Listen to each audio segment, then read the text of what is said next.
Good morning, early game crew. Kind of like what Football Friday was, it's not officially Reaction Monday, but there's stuff to react to from the sports weekend. The college football playoff is set. Conference championship games were played. And awesome. Fun was had. It was awesome. It was so awesome. And do the Gamecocks have a new offensive coordinator? Is the search over? We'll get that into the next segment, but it's time to break down stuff that happened from over the weekend. I'm Elijah Campbell. He's Preston Thorne. She's Jen Jensen. And before we even get to the college football playoff stuff, which is to me the fun stuff of the weekend, because as you pointed out to me before the show, college football won the weekend. 2-0. Again, this is the second week in a row I think college football won the weekend. Back to back. Like they're on the cover of Lethal Weapon. Does not happen often. Even though there were some really cool things that happened in the league, they didn't have the nation's attention at least the way my algorithm's set up. Let me say that. And just from the conversation I've seen, it seemed like college football won again. Yeah, the college football playoff rage machine did exactly what it's designed to do, right? A lot of people complain about the chaos and a lot of the controversy.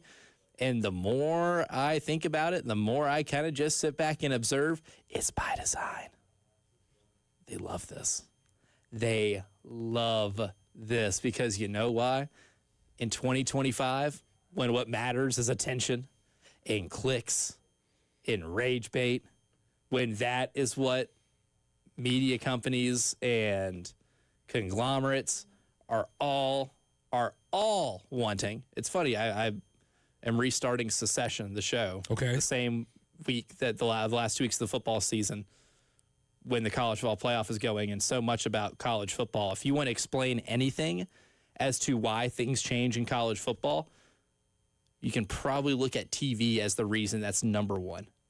Like the invention of the color television is maybe the biggest mover of change in college football ever.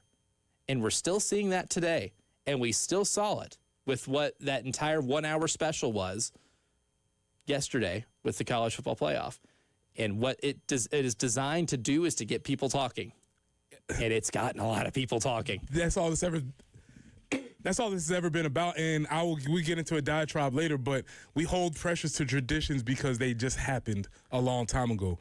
Many of them are very, very cool. But don't ever forget, every bowl, every conference, every game was always produced with money in mind. This has never been an altruistic endeavor where we're just doing this for the good of the campus and all this.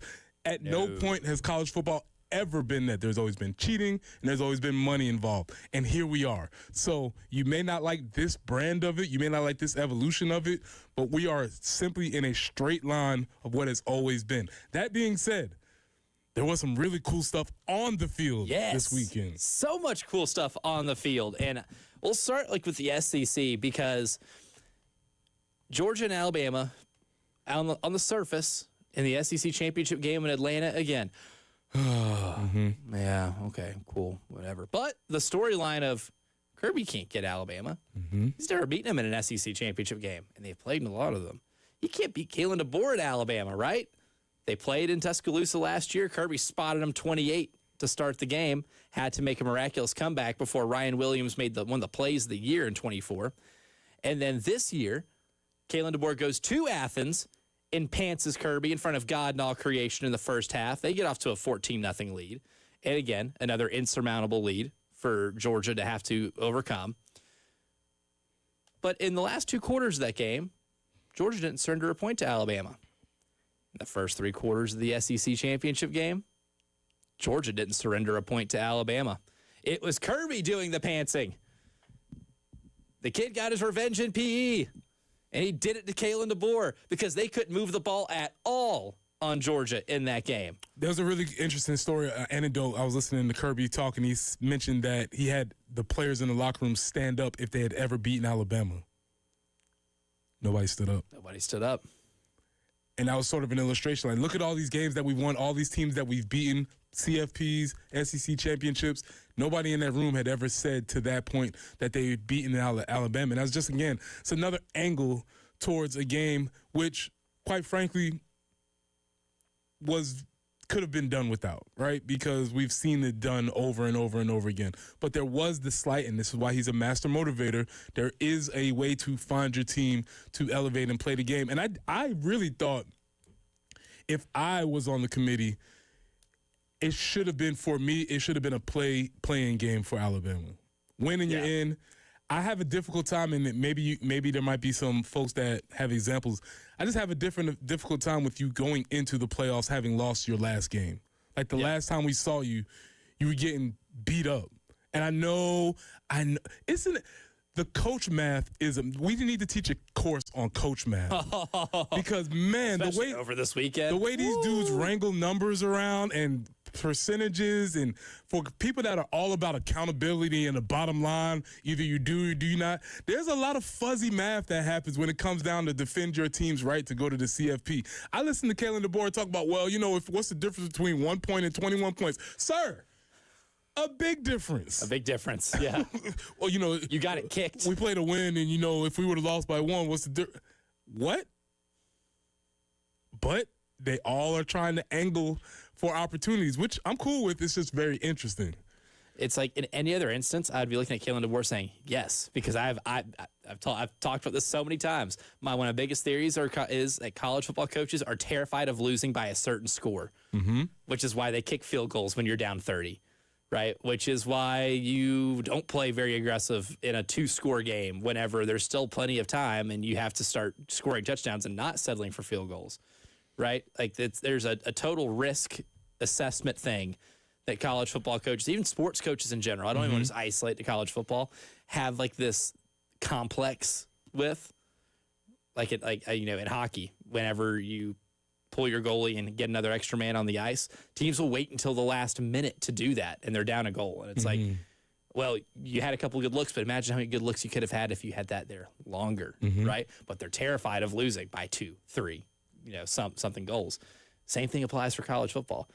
But in that instance, when you're trying to lobby for your team to be in the college football playoff, I would not talk about the loss. I would say, look at the teams that we beat. That's where your argument lies. You beat a couple teams that are in the field. That's all you got to say.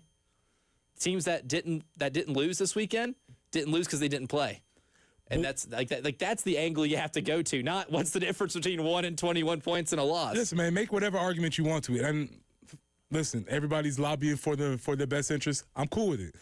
But when I watch that game, I don't feel like those two teams were on the same field. No, because Alabama's offense definitely peaked in the first 6 or 7 weeks of the season. And then the last few weeks, they have fallen back to earth because teams figured out not only can't they run the ball, they're just not going to try at a certain point in the game. Did we break Alabama's offense? Ooh. I don't know if we broke them. We exposed them a little bit. I think they became a little bit exposed because the game here was the first time I was like, maybe the thing that keeps Alabama from winning a national title is not being able to run the ball. Well, yeah, that's a fact. When we saw that, we was like, okay, Jam doesn't make people miss. He didn't make people miss here. And then that was the first game this year where all of a sudden Ty Simpson was missing layups. And we saw that sort of happen throughout the rest of the year. Also, when they saw that game here, we saw Ryan Williams drop 2 passes, which, buddy. Dropped one in the end zone on Saturday night. That seems to be a reoccurring issue with him. He's going to have to get that taken care of. But I wonder if maybe our game was a little canary in the coal mine a little bit. I think it might have been in terms of the struggles that Alabama has. And Ty Simpson kind of fell back to earth because going into that Carolina-Alabama game, Ty Simpson only had, 1 interception? And that was one of the whole points of looking at him as a potential Heisman candidate. It's like the guy's going to throw for 20, 30-something touchdown passes, and he might only throw 1 or 2 interceptions. Well, that's changed a lot, and the interception he threw to Dalen Everett was a doozy because double coverage, including the pass being on the wrong shoulder of the Georgia receiver and it getting tipped and Dalen Everett being able to pick it off, which it's funny. The guy's got 5 career interceptions. 3 of them have been in an SEC championship game because he had 2 last year against Texas in an SEC title game. Solid. Something about that stadium turns that man into Deion Sanders, and it's really funny. But turned the ball over a couple times. Alabama got a punt blocked, and that set up a touchdown. Just Georgia whipped them in every single phase of the game. and dominated the line of scrimmage. And an offensive line for Alabama that was supposed to be a Joe Moore Award contender going into the year, maybe the favorite, I would have guessed, to win the Joe Moore Award, just got completely worked up and down that field on Saturday night. Again, we saw a little bit of that when they were here at Willie B. We saw a little bit of that. Dylan Stewart had a great game against them. Brian Thomas Jr. had a great game against them. We saw a little bit of things. So I wonder if that was a game either people watched film or maybe just found out that, hey, maybe the Emperor doesn't have on any clothes. You know, maybe it was like, okay, these dudes are okay, but they're not like that. And I don't think they are moving forward. I mean, I'm interested to see how they compete in the CFP, but 3 losses kind of feels like, hey, man, I don't know. And there's a common theme in those. Yeah, you had an opportunity. You had several opportunities to prove why you're here. You still got in, but I'm not necessarily sure about them. All that being said, though, Big Ten. Yeah, I was going to say, you know who is legit, right? I think maybe there's no better way to prove that you are not a flash in the pan than playing Ohio State when they're undefeated in the Big Ten title game and you completely breaking them down defensively. Julian Sand is going to be a Heisman finalist. Jeremiah Smith had a really good game, but they kept him out of the end zone. They held Ohio State to 10 points. Like, yeah, Fernando Mendoza made a couple of big throws at the end of that game to put it on ice, right? He made a really good touchdown pass to Elijah Surratt in the end zone. And the offense was good enough to win, but Ohio State's defense did what Ohio State's defense does. But, buddy, I didn't know Indiana's defense was going to do that to Ohio State and force turnovers, force 3-and-outs, and completely show their will in that game and win. I honestly thought it was a 4-point spread, but I was like, I'd take Ohio State if it was 8 or 9. You know, an 8 or 9 point spread, I'd still take them. But you know, Indiana is like, they win. Google them. They are scary good. What else can you say? That's favorite to win the national title. They have to be. There's no reason why they're not. There's no reason. I mean, just last week we're sitting here saying Ohio State of the field. We both begrudgingly said Ohio State. Yeah, because we thought Ohio State was that good. And I don't know if there's another team that can line up and break Ohio State down the way Indiana did, but they obviously were not scared of them, and they had them figured out early and often. And Ohio State did not. It wasn't even that they didn't play well. They just couldn't do anything. They couldn't? They just had them locked up. Like, that Ohio State offensive line has protected Julian Sand all season long. He was seeing ghosts in that backfield. Like, Indiana beat Ohio State at the line of scrimmage. Did not think we'd say that at all. It wouldn't surprise me if you told me Georgia did that to Alabama. It would have surprised me if you told me Indiana did that to Ohio State. And it did. And, of course, it helps to have a little bit of pixie dust magic, a little team of destiny feel with Ohio State missing a 29-yarder. Mm-hmm. And, I mean, I don't know if you could have hit that ball worse if you're that kicker. It's called the lemon booty. And the lemon booty was real. And guess who didn't succumb to the lemon booty? Indiana. Mm-hmm. That was that was a really cool way to add to that Indiana story. Absolutely, and I think the story. I hope the story continues, honestly, because I hope it's not overshadowed by a first round loss or something like that, where people are like, oh, they were a flop. No, this is a tremendous story and an amazing season that they've already had, and yes, they have more goals in front of them, but they can seriously say this is the best season in Indiana history. But they can really count this as an accomplishment this year. It's without a doubt the best season in Indiana's history. This is their first outright Big Ten championship since the end of World War II. Okay. This is the last time they had a share of a Big Ten championship since 1967. All right. Both of those predate a lot of our births, either on the show or listening right now, right? If you were born after 1967, you never saw Indiana even contend for a Big Ten title. And now you just watch them go 13-0 and win a Big Ten championship game against the premier program in that conference. It's like watching Vanderbilt beat Alabama for an SEC championship. That's like the equivalent of what happened on Saturday night, which makes it one of the coolest stories in the sport. What happened this year in Columbia, South Carolina, not a cool story for the fans here in Columbia, looking at Indiana being like, man, that'd be really nice. Well, one of the reasons why this year happened was because your offense struggled mightily all season long. Does South Carolina have their guy as offensive coordinator? We'll discuss that and who this potential leading candidate is next on the early game.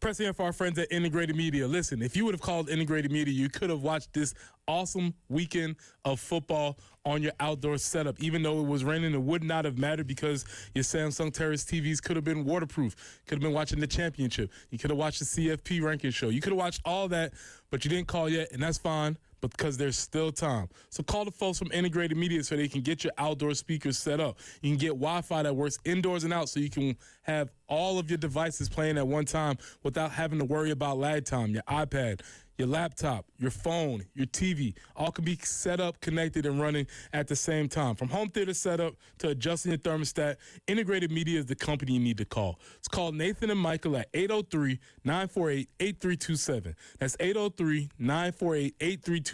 Or you can reach them online at integratedmediainc.com.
Traffic that is flowing freely right now. So yeah, good news there. We're not looking for or not having any accidents or major slowdowns at this point. So we do welcome that this morning. Not necessarily welcoming some showers this morning, but we could see a few today, at least just this morning, and then that shall be phasing out. So sometime a little bit after 7, maybe till about lunchtime, and then shower activity will be moving on out. 46 for the high today and tomorrow, up to 58 on Wednesday. So something to look forward to, but starting off chilly at 41 right now.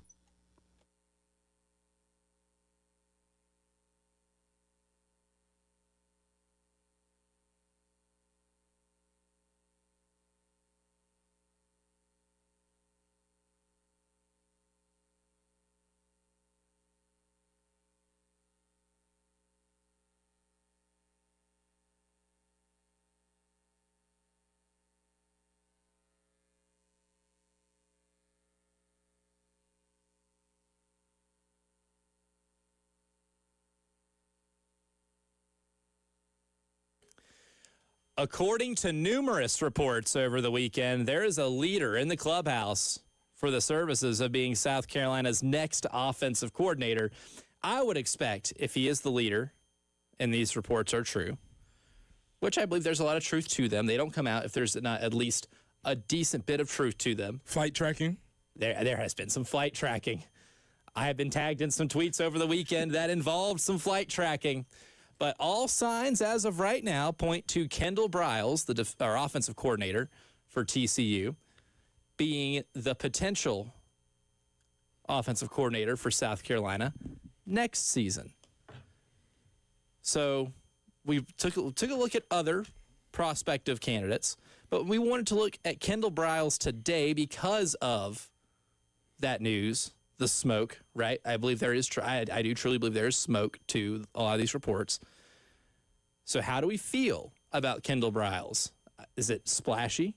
Is it innovative? Is it check the box of things that we were looking for in an offensive coordinator if this is to come to fruition?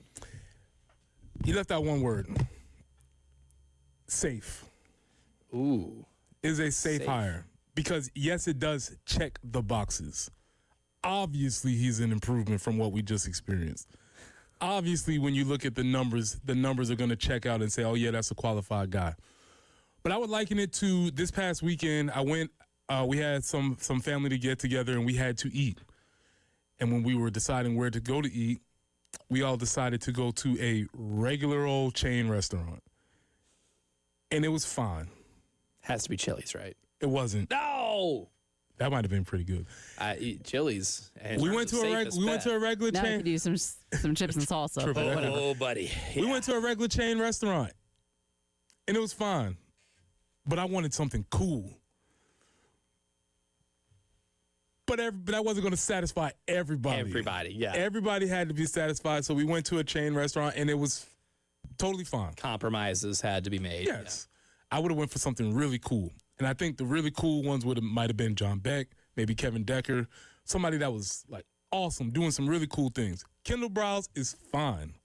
An upgrade, obviously. Yes, I believe so too. But that's about how I feel. I'm like, all right, cool. No problem.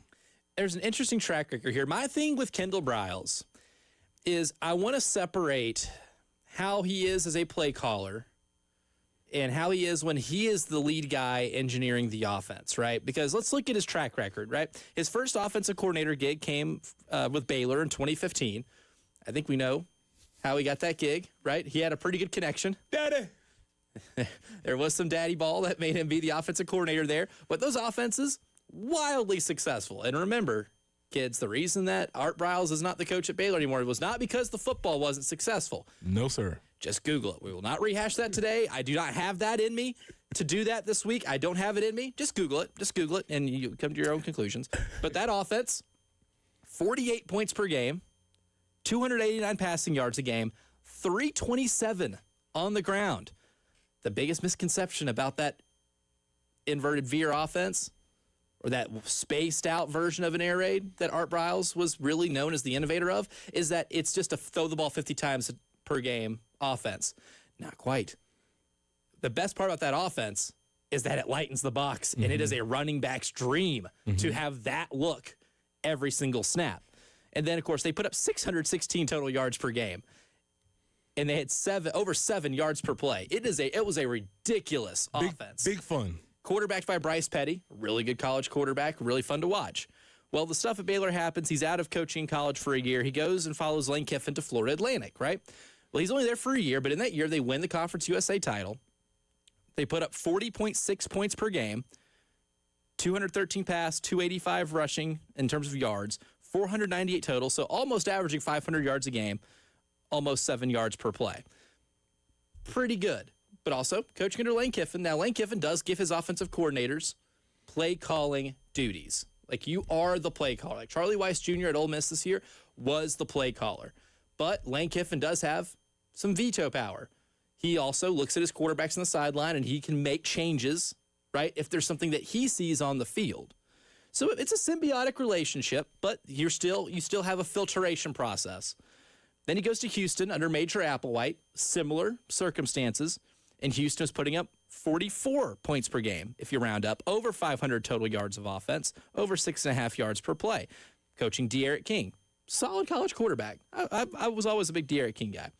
Then he goes to Florida State under Willie Taggart, dips down to 27.9 points per game. Now, clearly that offense not good enough to save Willie Taggart's job. He's out of Florida State when Willie Taggart gets fired, and then they bring in Kenny Dillingham to be the offensive coordinator. Then from 2020 to 2022, he's at Arkansas, where you saw points per game increase every single year. You saw rushing yards per game increase every single year. You saw total yards and yards per play increase over the course of those 3 years with guys like KJ Jefferson at quarterback and Rocket Sanders at running back. He then takes the job at TCU, where they score 31, 33.5, and 30.8 points per game, respectively, over the course of those years. And there was some regression in terms of passing yards over those 3 years and some variance in rushing, but ultimately regression in total yards. And all 3 seasons at TCU, they averaged 6.2 yards per play. That's the breakdown of what Kendall Briles has done as an offensive coordinator and a play caller. And so when you look at that, like you said, you have to parse out whether or not he was the singular play caller. Who was he play calling with? Was he the offensive coordinator for an offensive-minded coach? Was he the offensive coordinator for a coach who essentially ran their offense through him? Because though he might have been the play caller at Ole Miss, it wasn't his offense. It's Lane's offense. And though he might have been the play caller at TCU, it's not your offense. It's Sonny Dykes' offense. Same thing with his dad at Baylor. And so we pre-show, we're trying to figure out what the duties were with him at Arkansas with Sam Pittman. Obviously, Pittman being a O-line guy, not necessarily known as a play caller. I would imagine that was the stop where he came into his own as an offensive play caller. I think that's a very fair theory, too, because Pittman, again, offensive line guy. He's coached under offensive coaches as head coaches, but Sam Pittman's the one where it's like offensive line guy. When the trenches, he's developing that line. That's the one where it would feel like he has the most autonomy. And those Arkansas teams did play really well. Those were some really solid Arkansas offense. Yeah, the way that would work is Kendall would come up with a scheme or a play, and he'd say, Sam, can we block this? And Sam would say, mm-mm. Or he would say, yeah, we can do that. And that's how that would usually go. And so that's probably the spot where he came into his own. And they did really well. And they were on the upswing as far as the program was concerned when Kendall was there. Then, he went to TCU. Like I said, obviously an upgrade. Probably this is, a lot of people would speculate, allegedly, that this is what they were trying to do when we got Dow Loggins. He's like, nah, can't get me, but I got my boy over here. Right, because he was the tight ends coach under Kendall Briles. Maybe this could have happened. Maybe this could have happened a while ago, and maybe we wouldn't even be in this situation. But it's cool. We ultimately found our way here. Sometimes coaching and timing have to line up right. Lane Kiffin. Sometimes that has to line up right to be able to make that move, and it looks like that might be the case. So we'll be monitoring it whenever or if that does end up becoming final. But all signs do point to there's a good chance Kendall Briles becomes the offensive coordinator. We'll talk more about Briles and looking at his strengths, weaknesses, maybe as a play caller later on in the show. But when it comes to the college football playoff, turns out South Carolina had 4 of those teams that are in the field on the schedule. Does that make us feel better or worse about this season? Well, we'll discuss that next.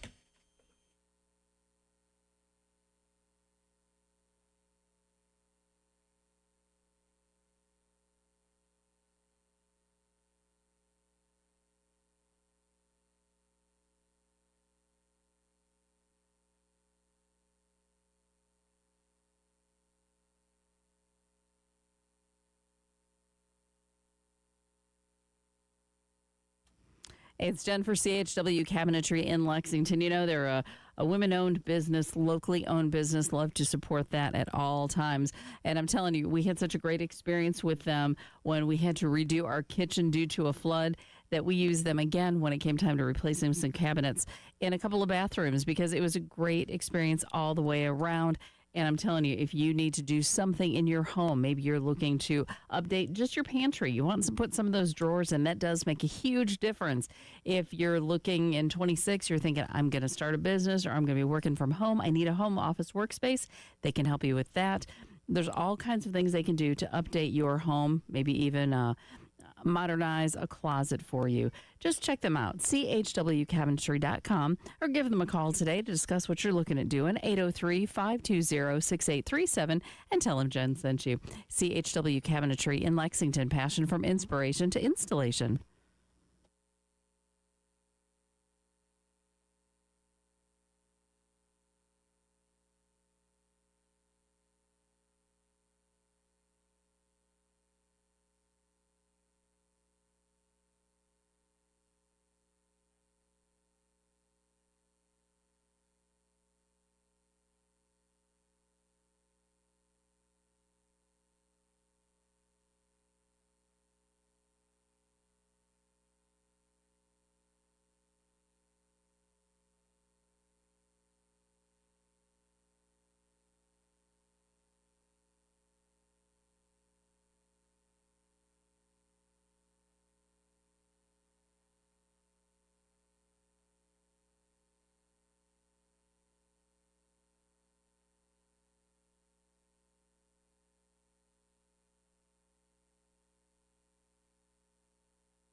And traffic-wise, this morning we're starting off your Monday not too bad. No major slowdowns to encounter at this point.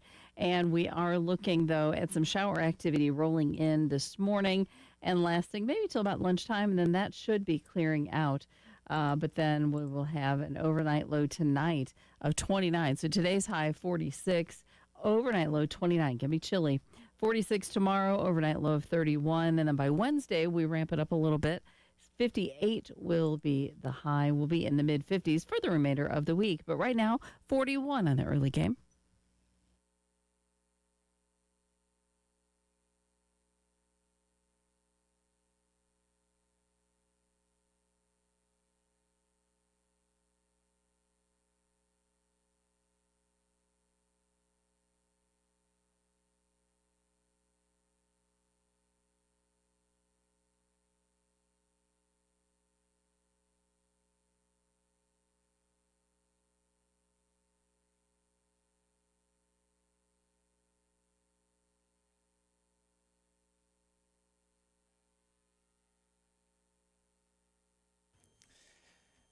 Preston Thorne, Jen Jensen. You guys want to know how I know we're so back?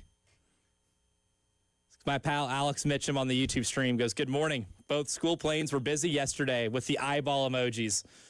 Alex, you're speaking my language, brother. You're speaking my language. We're tracking flights. Flight tracking season. Flights.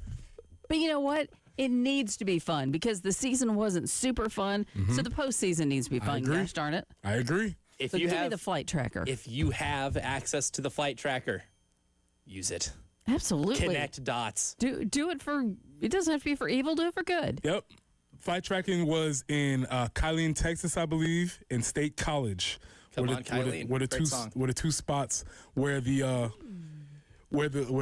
planes were tracked. And the one at State College apparently went there, back, and then back again. Woo, it's like running suicides in basketball. Going one line and back and then the other side and back. Ick. You're Did that for volleyball. Yeah. Yuck. Not fun. Not fun. Not fun. No. Probably easier in an airplane where you're not the one running that distance, but that airplane's point. probably like, dog, I'm tired. I need a breather. Exactly. Where's the water fountain? What's going on here? I'm so tired. So was that, so then my next question is, the flight, are we serving beverages and food and such? Like, is it a really nice question. experience? It's a good question. Yeah, it probably Are we depends on getting the barbecue? probably depends on the clientele. Probably depends on the clientele. Like, you know, If we're trying to encourage them to come here, it's like, hey, these are the foods that you'll enjoy when you're yep. here. How far along are we in this process? Mm-hmm. Yeah. This is an industry I'm very curious about because this is a very closed, tight industry. It is. And it's something I'll never experience.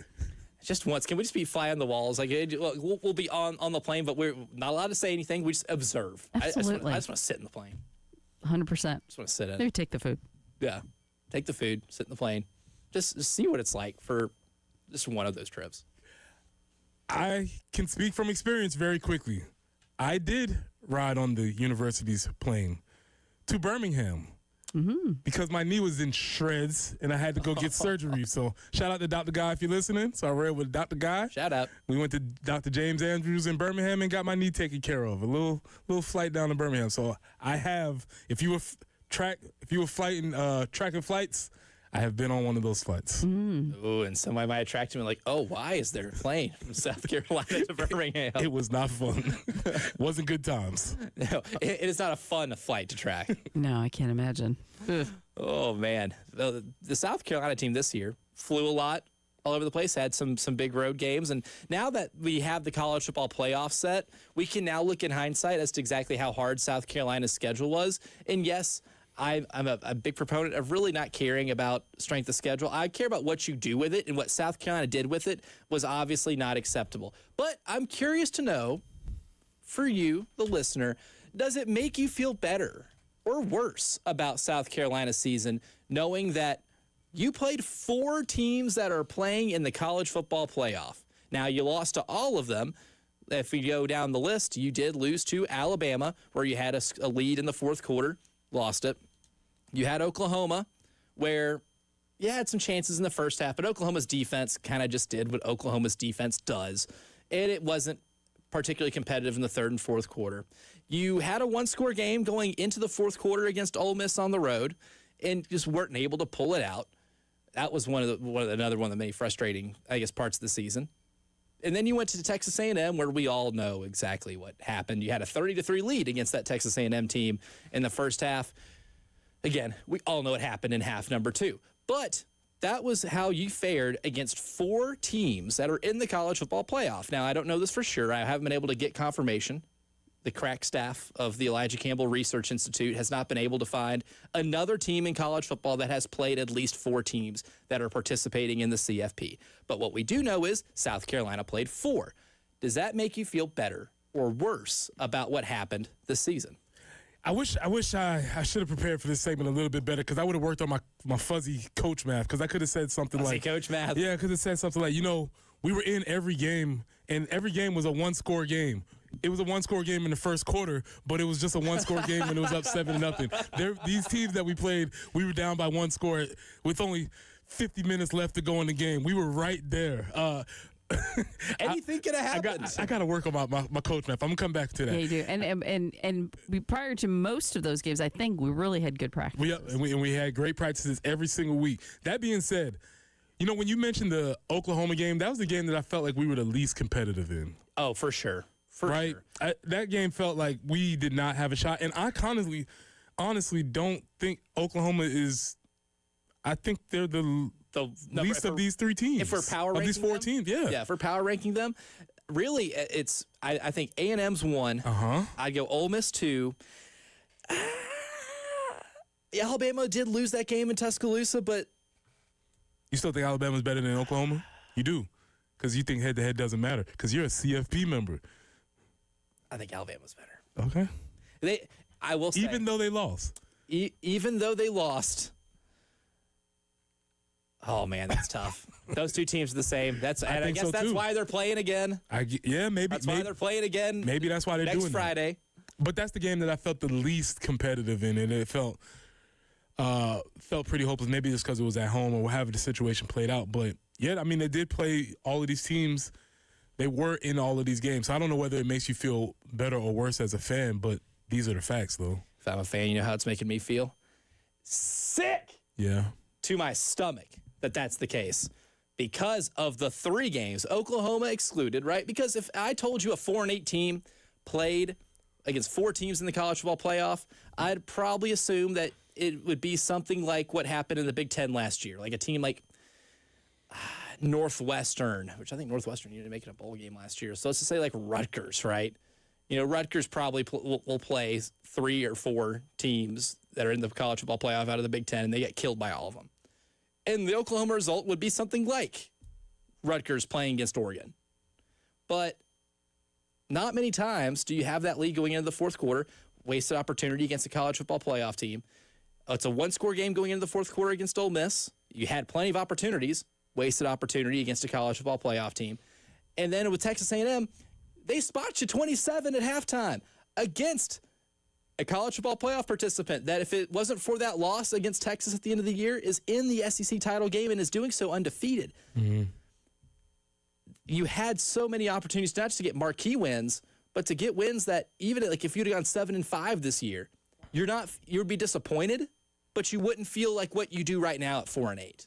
And I think that is what would make me sick, is that even if it's a year where you don't accomplish the goal you set out to accomplish at the beginning of the year, you would still feel significantly better if you just pulled out 2 of those, because 3 of those 4 were incredibly winnable. Yeah, because I think the case that you're building here, it's a lot easier to just be like, we ain't got it. And lose by 30. Be man, we don't belong on the field. We ain't got it this year. We'll wait next year. But when you watch the team that plays closer games, inevitably shoots themselves in the foot, does silly things on the field, procedure penalties and coaching blunders, all that type of stuff, that probably is infinitely more frustrating than just saying, hey, we don't have the talent, because now we do have the talent. So really, we don't have the excuses that we used to have. You mismanaged it. That's tough. Yeah, and I think that's a tougher realization than just the acceptance of we don't got it, right? I feel like that's because then there's more accountability that has to kind of go into place there in terms of why didn't you pull those out, and which is why, if you're able to pull out some of those again, you could still been like 8-4, but it'd been a really good 8-4. You know, at 7-5 would have been a really good 7-5. But ultimately, at the end of the day, you'll never feel good about 4-8. I don't care if you played an NFL schedule. You don't feel good about 4-8. We'll get to Ray on the other side, and we'll also give you a recap what happened in the state title games on Friday, because, well, Preston's Somerville Green Wave, they tried. We'll tell you what happened next.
Well, for the first time today, we're going to the AAA Heating and Air phone lines because our pal Ray is ready to chime in this morning. Ray, good morning. Welcome to the early game. Good morning, Elijah. Good morning, Preston. And of course, good morning, Jen. Well, guys, there is scientific proof that that Browse is coming to Carolina to be the next OC. There are two variances that can happen, two events that can happen when the coach comes here. And if you get one, you're almost in. It's almost a done deal. But if you get two, I mean, man, it's like money in the bank. So over the weekend, Browse was seen at a certain steakhouse in downtown Columbia. And also, over the weekend, some fishermen spotted him out on Lake Murray on a boat with a real estate agent looking at lakefront property. So you put those two combined. Yeah, it's a done our deal. real estate correspondent, Jen Jensen. Jen, was it you? She says no, denies the charges. Well, if it wasn't, it should have been. But those two things right there, it's a done deal. The Lake Murray and the steakhouse, I don't want to give them a free spot, but that's a done deal. But, kind of changing the subjects a little bit, it's tough that Notre Dame didn't get in. But, guys, do you realize this is Miami, the Hurricanes? This is the first time since 2002 that they have a legitimate shot at a national title. So I think that's kind of neat. Mm-hmm. But I think going forward, they've got to clean up this playoff thing. You got to get the best teams. I know we all love the little guys, and we like to give them a chance, but, man, I think you got to get the best teams in there. But that's just what I got to say. Thanks a lot, guys. Yeah, appreciate the call, Ray. And we're definitely going to get into the Miami thing, too, because I've got some pretty strong thoughts, and not because I thought the committee got it wrong. I think they got it right. They just did it in the worst way possible. When it comes to a lot of people are so up in arms at the two group of five teams getting in.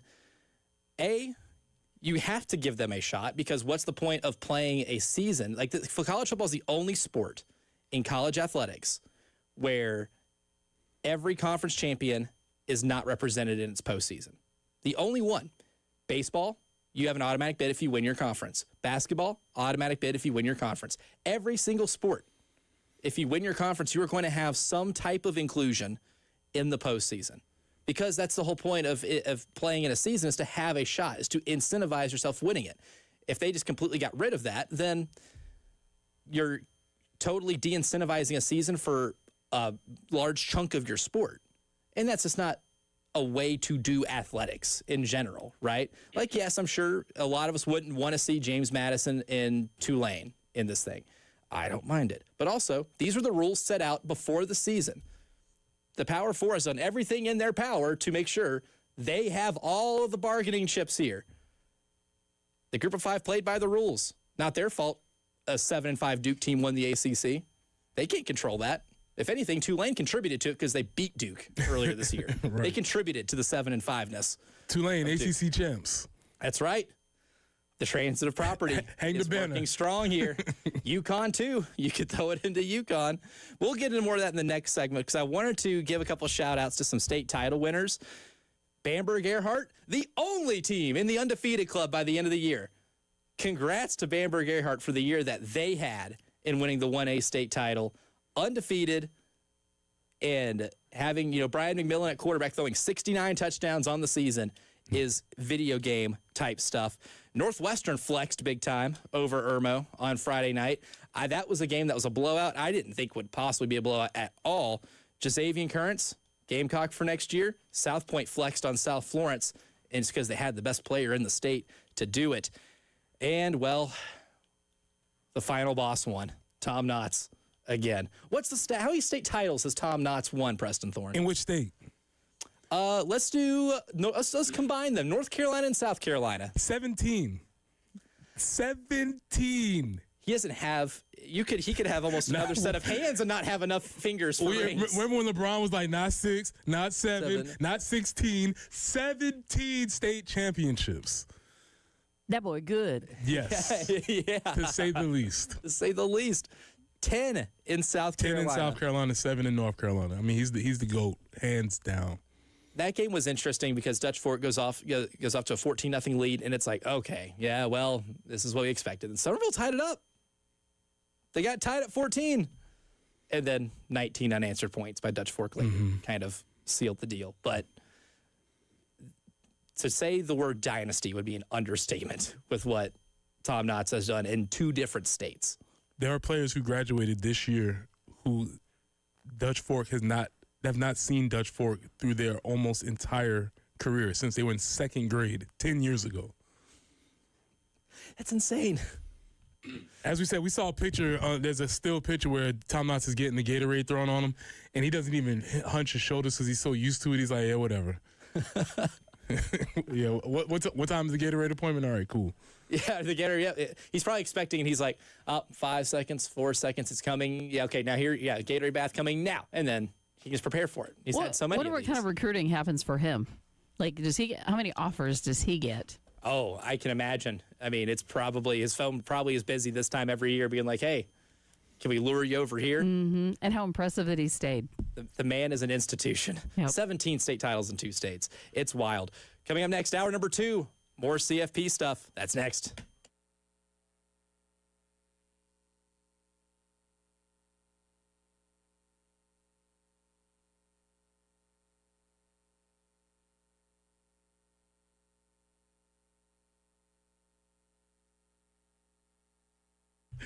Pressing here for our friends at Absolute Glass, the premier glass company of the Midlands, offering auto, home, and business glass repair.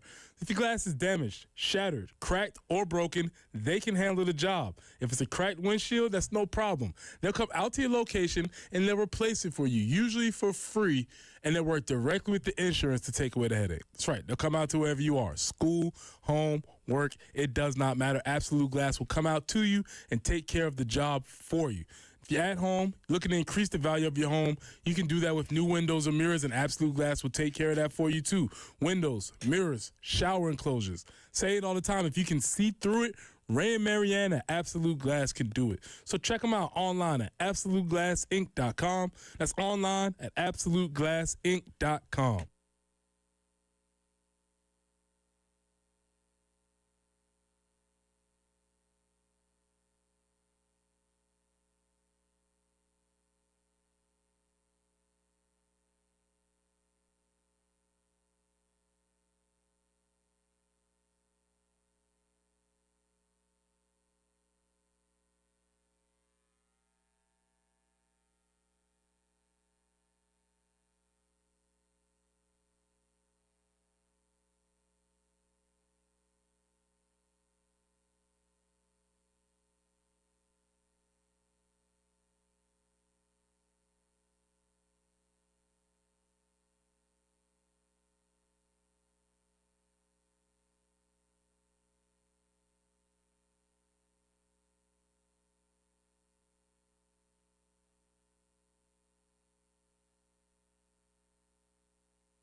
In downtown Columbia, we do have a report of an accident. That's Lincoln Street near Calhoun, so kind of near Elmwood Avenue.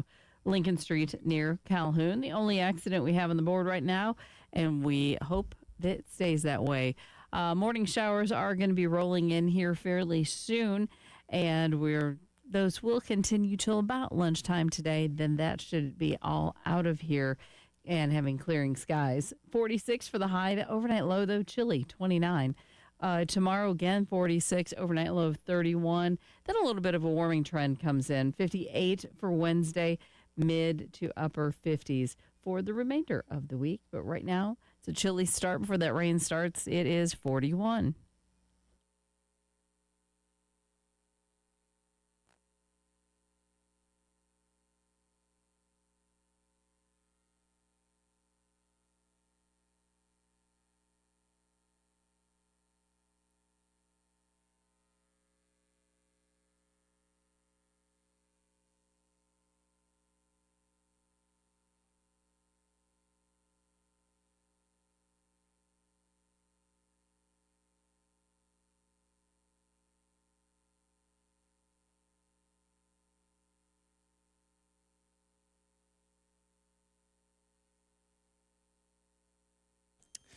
Hour number 2 of the early game starts right now. I'm Elijah Campbell. He's Preston Thorne. She's Jen Jensen. We are discussing the college football playoff because folks are big mad about it. But am I crazy here to think that the teams that got in were the correct teams to get in? I can hear arguments with a couple of teams, right? I can hear arguments of maybe Notre Dame over Alabama. But when I look at resumes and I have to just parse through, I look at the rules, right, of the 5 highest ranked conference champions. I think you got that correct. And when you look at the at-larges, I think if you look at certain things that happened during the season, if we really want the regular season to matter, I think correctly a team like Alabama would get in over Vanderbilt because they played each other and it wasn't particularly close. And Miami beat Notre Dame, so if it comes down to Miami-Notre Dame, I think you did the right thing there. But I think they kind of got the teams in that should be in if we're abiding by rules here. I don't really have a problem with. That's the one thing I don't really have a problem with. I have problems with other things in this bracket, but in terms of just the who got in, who did not, I'm not too terribly up in arms. Yeah, as I stated last week, and I'll state it again, I look at it from the reference of this is an invitational, not a playoff. So anybody can get in. Whoever they invite to the party is fine. If you're not invited to the party, oh well. And some teams who none of these teams got snubbed because they all lost, right? They all had opportunities to take care of business for themselves and be in the conversations. But since you lost, you leave yourself to the discretion of the committee. And that's how this goes. And so whoever was in, whether it was, I guess I kind of, if I had to lean on maybe a change, I might have taken Notre Dame over Alabama just for the fact that I just don't like the idea that you can lose your way into the playoff. Yeah. That's my only philosophical gripe. But at the same time, hey, man, y'all played. You lost those games early, close losses, however you want to do your coach math on them. And that's what it is. If you wanted to not be in this conversation, you could have won your games. Yeah, and I can absolutely accept that too, especially considering how Alabama has been playing lately. Would my heart have been broken if they got snubbed and would have been some big catastrophe? No, I don't think that would have been some insult to the sport if Notre Dame got in over Alabama. Because I think that's really the big question here is, does Notre Dame get in over Alabama? I think you can eliminate them from being in over Miami because, well, we were fortunate enough to see these two teams actually play on a football field. We don't have to argue between those two because they argued for us on the night of August 31st. Mm-hmm. But with Alabama, that's the one where I can accept that. I can accept an argument the other way. I can't push back too much, but I look at Alabama's resume, and they have a lot of really impressive. They have maybe the most impressive win that anybody had, which is going to number 3 Georgia and winning that game. In terms of bargaining chips on a resume, that's the big one. And they did have maybe one of the worst losses of any team in the field with that loss against Florida State on the road, the first game of the year. I can accept that either way. And the big thing that made news, though, was Miami getting in over Notre Dame. And I don't think the average fan that doesn't have a dog in the fight that's not a non-Miami fan or non-Notre Dame fan would have a big problem with that. But there's one huge issue with how it happened. Because for the last, 4 weeks, the College Football Playoff Committee has told God and all creation that Notre Dame is ahead of Miami. It's not like the resumes were going to change that much in the last month, unless one of them lost. If anything, Miami's got a little better because they did play a road game at Pitt, who at the time was ranked, and they didn't just beat Pitt, they ran them over, right? They beat them so bad in that stadium that I'm sure some of the people at that school thought about just renaming that stadium back to Heinz Field again, so they could at least have something take the news off of them getting beat like that. It wasn't like they were going to change that much after last week. Notre Dame was ahead of Miami last week, so I wouldn't fault Notre Dame for having a sense of security going into the weekend, thinking that they're in, because they've been told by the committee, you are better than Miami. That's what they've been told, right? Do I agree with what they were telling them? No. But that's what they were being told. And then neither team plays over the weekend, and Miami jumps Notre Dame. That is where, like, the only problem I have with it. Now, ultimately, the right decision was made, but you can make the right decision and do it the wrong way. And I think that's exactly what we saw, because if I'm Notre Dame and I'm a player and I'm Marcus Freeman, I'm looking around like, what the hell, man? You told us that we were in. You basically told us, just using context clues, that we were going to be in. What changed? And what the CFP said, Hunter Yormark, or Yurachek, the AD at Arkansas, who's the head of the committee, said that because BYU lost in the manner it did, it moved BYU behind Miami, and then Miami and Notre Dame were right next to each other, and then they felt the decision or the need to leapfrog Miami over Notre Dame. When in reality, the resumes were so similar the entire time, you could have done this at any point to avoid the PR disaster it was going to be if you flipped Miami over Notre Dame in a week in which neither of them played. But then we wouldn't have this conversation. Also very true. This is what they want. They got it. This is, in fact, not a PR disaster. This is a PR blessing. We created this whole conversation around this time, and essentially what they did was they just let Notre Dame on, like, yeah, baby, it's me and you. We're going to be together forever. You know, I love you, man. And then it's like, no, thank you. My final rose goes to Miami. How many times have we seen this on The Bachelor or Bachelorette? The person who always is the last one to not get the rose is the one who is the most blindsided, and they always say they were led on the entire time. You called it. You called it. You said this was a distinct possibility that it could happen. But I mean, what are we talking? We're talking about that I didn't get in on Team 12. This is the same conversation where Team 69 in the NCAA. It's like, dog, you didn't get in because you weren't good enough. If we didn't expand this to 12, you wouldn't even be in this conversation. So it's cool. I understand. I hear you, man. But it's an invitational, and you didn't get your invite. Sorry. You dressed up in your little golden helmet, and you thought it was going to get you in. And this one time, it didn't get you in. I'm sorry. Yeah, sorry. Spoiled. It didn't work this one time. Spoiled. And trust me, we're going to put them on the line I hope so. for declining that bowl bid. I mean, soft. honestly, super soft. Come on. That made me so mad. It made me so mad. But are there going to be a bowl, you know, if that is a continuing trend, could we end up in a bowl game because, you know, they got to fill them? You gotta fill them somewhere. That You gotta fill bowl spots. That being said, congratulations to the bowl-bound first-year head coach, Dow Loggins. Ding, ding, ding. The App State Mountaineers are going bowling at 5-7. Nothing quite like getting that bowl invite when you were not bowl eligible. You don't need to put that on the resume. All you need to say is went to the Birmingham Yeah, Bowl. correct. Birmingham Bowl. Birmingham Bowl participants, and if you were to win the game, you are Birmingham Bowl champions. That goes on the resume. That goes on the resume. That is something to be excited about. It But is, seriously, 5-7 going to a bowl game. it is something that you could hang your hat on that you did win a bowl game. I am very sure some player on the team's like, for real? I was planning on going home. I Had a little wanted to extra go home. Christmas. Yeah. Congratulations, kid. You will be spending your Christmas week in wonderful, luxurious Birmingham, Alabama. Just the way you hoped. We read your minds, kiddos. We knew you wanted to Exactly. go. Really, Yeah, the best part is and you really- get to play football. But And honestly, okay, so for Notre Dame kids, you get to stay in the freezing cold of upstate northern Indiana. Yeah. Oh, woo. I'd want to go to a bowl game. You have a chance of maybe being sure. someplace a little better. Oh, because you would be. Yeah. I think the Cheez-It Citrus Bowl would love to have you. Mm-hmm. One of the Orlando Bowls, a Florida Bowl would love to have you. Yeah, see, something like that would have been kind of nice. You would have had your pick of the litter, man. You could go wherever you wanted. Yep. It's a luxury. You could have taken your gold helmets and let them shine in a warmer climate. But no, you said, nah. We're going to snowball fight here. Yeah.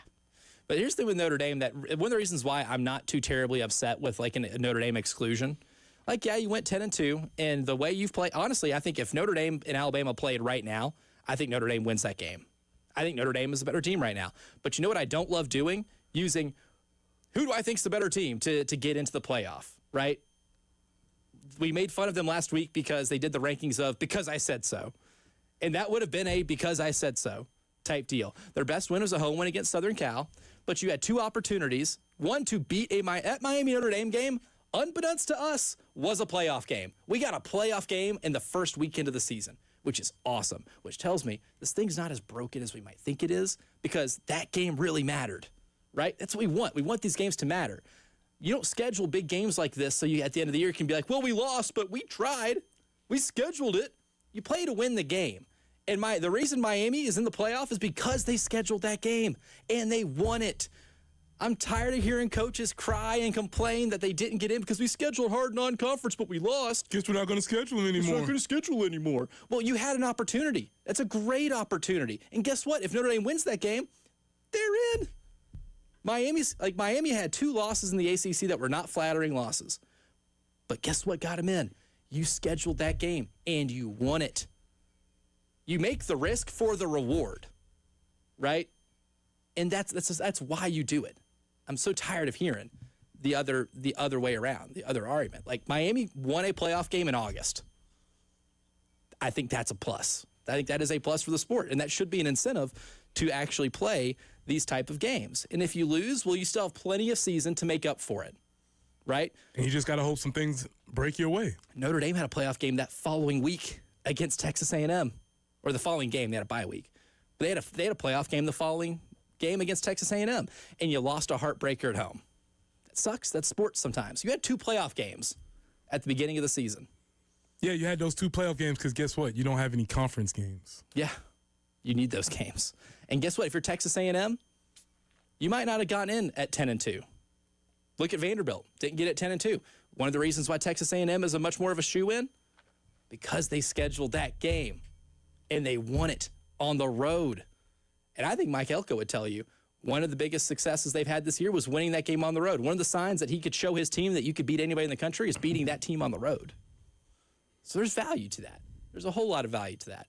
We get to the AAA Heating and Air phone lines. We get to Joe, who is on the line. Good morning, Joe. Welcome to the early game. Good morning, man. I've been listening to you and Preston talk. Listen, man. Duke Blue Devils won the ACC championship. We're not talking about basketball now. We're talking about football. The Duke Blue Devils and Miami couldn't win the ACC championship. They should be sitting at home, man.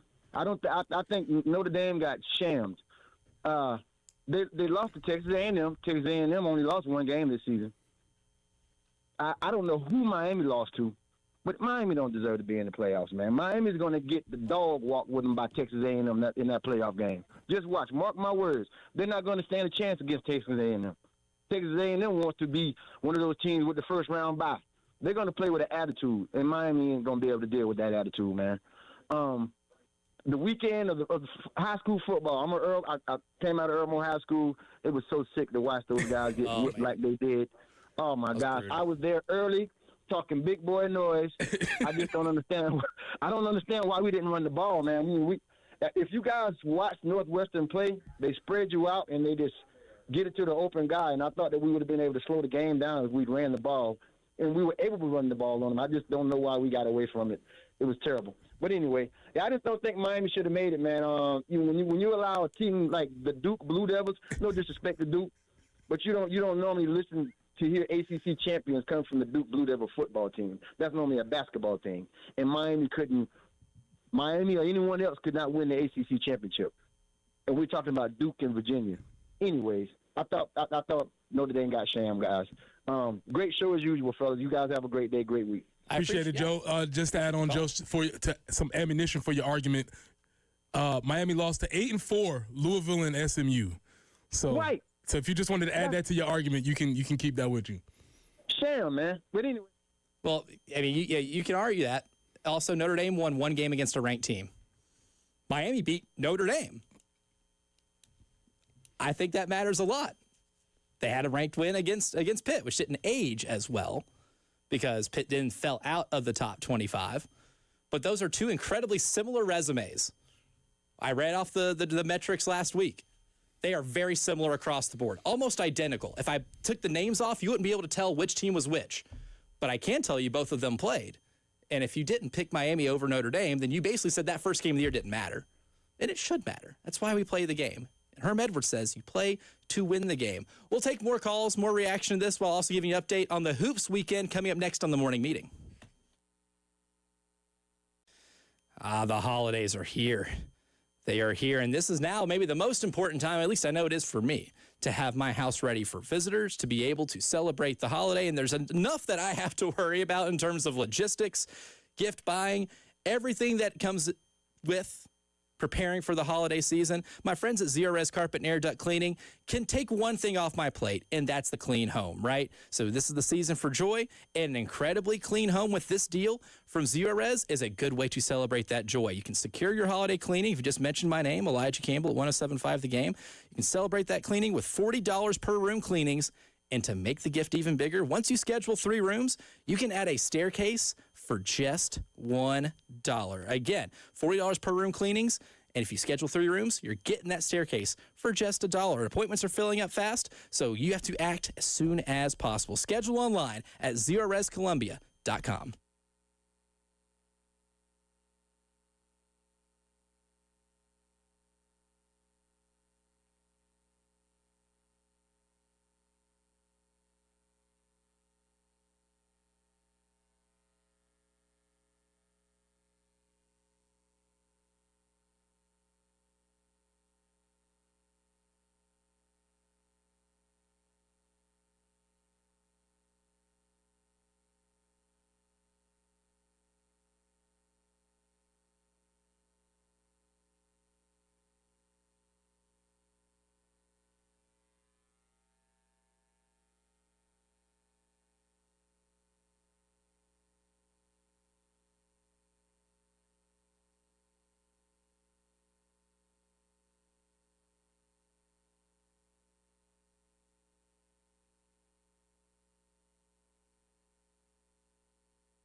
Lincoln Street near Calhoun Street in downtown Columbia, an accident there is working currently Also, Longtown Road near Clemson Road, an accident in progress.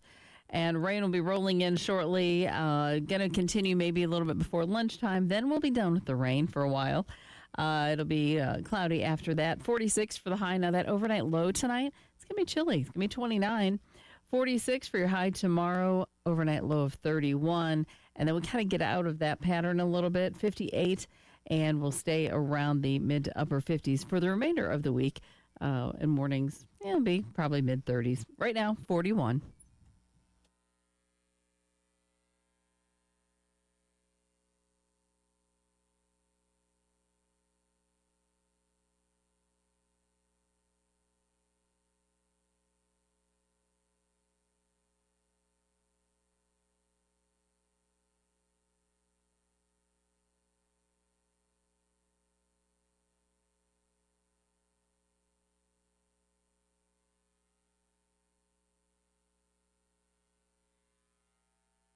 Phone lines are starting to light up a little bit. Text lines starting to light up a little bit. We'll get to those while also giving you an update of what the men's and women's team did over the weekend on the hardwood for today's morning meeting. Good morning. Good morning. Repeat after me. Today will be an awesome day. Let's go. Good morning, great today. Today will be an awesome day. Good morning, great today. Today will be an awesome day. It will be an awesome day because our friends have decided to join us, starting with Gene. Gene is on the line. I want to talk some CFP. Good morning, Gene. Great day. Welcome to the early Good morning, game. Elijah. Good morning, fellas. No, there's two points I wanted to make. They're talking about Alabama didn't deserve to be in. Okay, if you look at Alabama, they were the number one seed in the best conference in America. They went into Vanderbilt, beat Vanderbilt, went into Missouri, beat Missouri, went into Georgia, beat Georgia.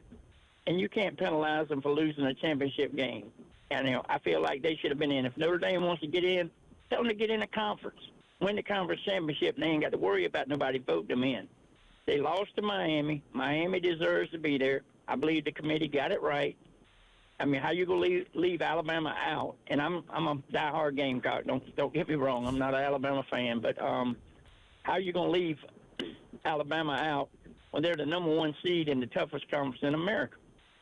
I mean, this is a fact, and I'll hang up and listen to y'all guys. Thank you. Yeah, appreciate the call, Gene. I think I don't disagree. I think if you look at a resume standpoint, I think Alabama's wins and the collection of them, they had as many ranked wins as anybody had in college football this year. There's something to be said for that. They haven't played their best ball in the last 6 weeks, which is why I can understand maybe them not being in. And I understand not punishing conference championship participants, not necessarily on principle, but because I love conference championship games. And if Alabama would have been left out, Greg Sankey would have canceled the SEC championship game for future games that day, right? And I hate having to be beholden to a hissy fit from the commissioner of the SEC as to whether or not we get to play these things, because this past weekend was a lot of fun. I'd like for that to continue. And the one pushback that maybe fans outside of the SEC would have is that BYU got punished for how they played in a conference championship game. So there is a logical inconsistency there that I certainly understand. This is one of those tough things. Like, I absolutely have a stance one way or the other, but I'm not too bent out of shape with Alabama getting in. Also wouldn't have been too bent out of shape if they weren't in, right? Because Alabama did control their destiny, didn't take advantage of it. Now you're at the mercy of what the committee decides to do. So an inclusion or exclusion would not have bothered me one way or another. Yeah, and I feel the same way. I just philosophically, to your point, I just don't like losing your way into the playoffs. That's my own. That's a philosophical thing that I do not like. But you made a very strong, valid argument about what they did during the regular season. So again, but we're talking about the bubble teams. We're not talking about. We're talking about teams 11, 12, and 13. All right, man. That's what happens when you leave yourself, as you said, to the mercy of the discretion of the committee. And somebody's going to get left out. And this time it happened to be Notre Dame. They're not used to that. Right. But they had the benefit of that last year. It can happen to you too. Yeah, and that's why, like, at the same time, these coaches can politic and they can beg because there were some teams over the weekend that were straight up begging, right, for the bid into the college football playoff. But ultimately, you had your chances during the season. If you leave your fate up to the decision of the suits, then ultimately you could still be mad at yourself for not taking advantage of the chances you had. That way, the suits couldn't make a decision that would keep you out, right? Texas A&M beating Notre Dame on the road. If they would have lost that game, they'd have been in the same boat as Vanderbilt and some other 10-2 teams, BYU, whatever. They'd have been in that same boat, but they weren't. They didn't have to sweat it out. And that's Ole Miss didn't have to sweat it out because they took care of business in the 12 games that they had to where it wasn't a discussion as to whether or not they're getting in. They knew they were going to get in. We'll go back to the AAA Heating and Air phone lines. Mark is on the line. Good morning, Mark. Welcome to the early game. Good morning. How are you? I'm fantastic. You doing all right this morning? So, I'm okay. I'll go ahead and put the asterisk on this already and say that I am a Midwestern transplant down here and a Notre Dame fan. Okay. And I'm old enough to remember 1993, week number 11. It was number 1 Notre Dame against number 2 Florida State, and Notre Dame beat Florida State by a touchdown. And then the following week, Notre Dame lost to Boston College, an unranked team. So Florida State ended up going on to win the national championship. Notre Dame finished number 2. So head-to-heads don't matter, and losing to teams that you shouldn't lose to does matter, according to 1993. But they go ahead and bypass it this year when Notre Dame started a freshman quarterback in his very first game, lose to Miami on a last-minute field goal. And I know that Miami looked better in that game, but Notre Dame has looked like the best team in the country since then. Bama squeaked by Auburn, and they just got manhandled by Georgia. Bama is not a good team right now. So, it's one of those things. I have no problem Notre Dame just walking away from the playoffs. It wouldn't have benefited them at all. But those are just my comments on it. But, I think they'll be back next year, and I can't wait to see the Gamecocks next year looking really good. I think Beamer's going to put them on the right track. I love the whole family that he does here. I love the Gamecocks almost as much as I love Notre Dame. And those are my comments, and I appreciate you letting me go ahead and get on my soapbox this morning. Yeah, appreciate the call, Mark. We need some representation. That's awesome. Yes, I appreciate the representation, for sure. I know we got a big Miami fan out there listening too. I forget your name, but if you would like to call in, we need to get you on there also. But yeah, I need the representation because, as you've heard, if you're listening unbiased, like I'm a Gamecock fan and I'm listening, I'm like, yeah, sounds good to me. The Alabama argument sound good. The Notre Dame argument sound good. All of these arguments sound fine to me, but somebody has to get left out. That's the thing. Yeah, not everybody can be appeased in this type of situation. But what I like about Mark's call, though, is we'll be fine. We'll be back next year because I truly believe they will. I think Marcus Freeman's been one of the 3 best coaches in college football. And that's the thing about Notre Dame losing that game to Miami at the beginning of the year. You had a freshman quarterback making his first career start, and C.J. Carr has looked a whole lot better since then. And I do believe if Notre Dame and Alabama play today, I think Notre Dame wins that game. But I can't base who should be in the playoff or not on vibes, right? I have to work with what's in front of me here. And that's what we got. And that's the unfortunate thing about sports sometimes. Sometimes when you play the game can dictate if you win or lose, but at the same time, the win or loss actually still counts. Now, for the weekend that was in South Carolina basketball, the women yesterday played North Carolina Central, and it happened the way you would expect it to happen. They won 106-42, and wasn't much of a game there because that's what Don Staley's teams do to non-conference opponents at home. And then for the men on Saturday, played Stetson. Jacob deGrom didn't walk through that door. The Hatters didn't have their fastball, if you will, in that game. South Carolina shot the ball a lot better, going 12 of 27 from 3 en route to an 82-51 win. So that was the action that happened at CLA over the weekend. We'll get to your calls, some more of your calls next, but also Preston and I wanted to take a look at this year's playoff and ask a question. How would this look if it was still a 4-team playoff? Would we have more controversy? Would it be an easy decision? How have the changes in the sport over the last 5 years impacted that? We'll take a look at what this thing would have looked like if we played by the old rules from just a few years ago. Next.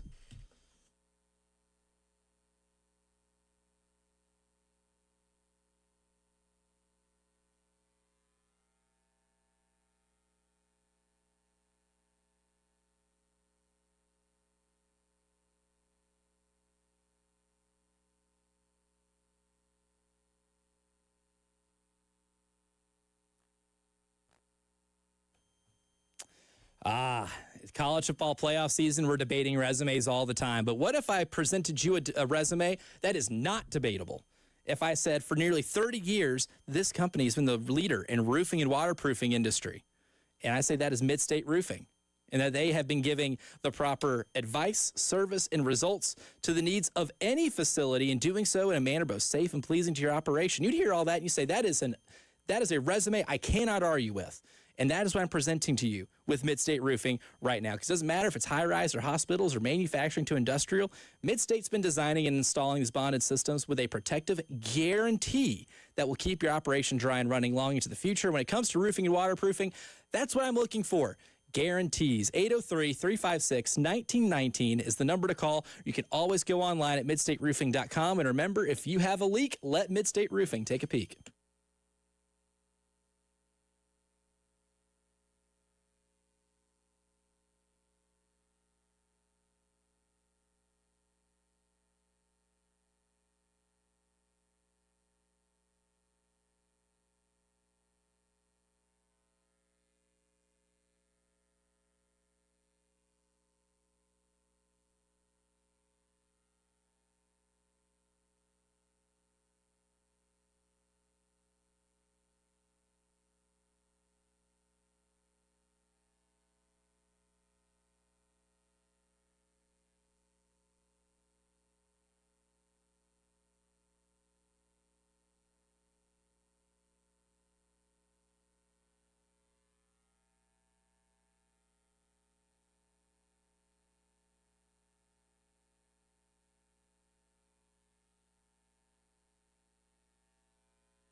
Still working an earlier slowdown, Longtown Road near Clemson Road, and Lincoln Street near Calhoun, also an accident in progress.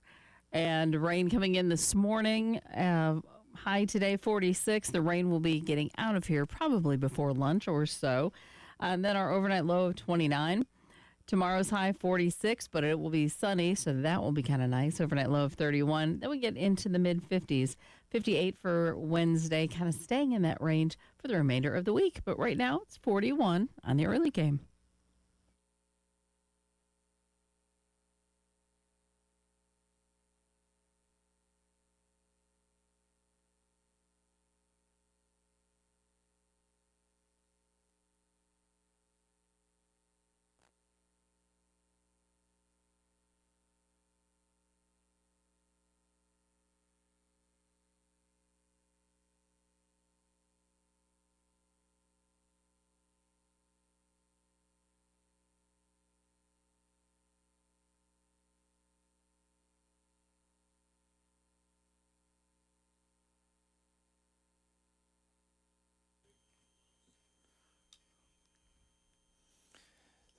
This is year number 2 of a 12-team college football playoff. And we have found different ways to create controversy, which in a sport that is dying to try to get as much money as possible and get as many eyeballs on the sport as possible, well, that's certainly a way to do it, is drumming up controversy. But we used to do things in this sport so differently.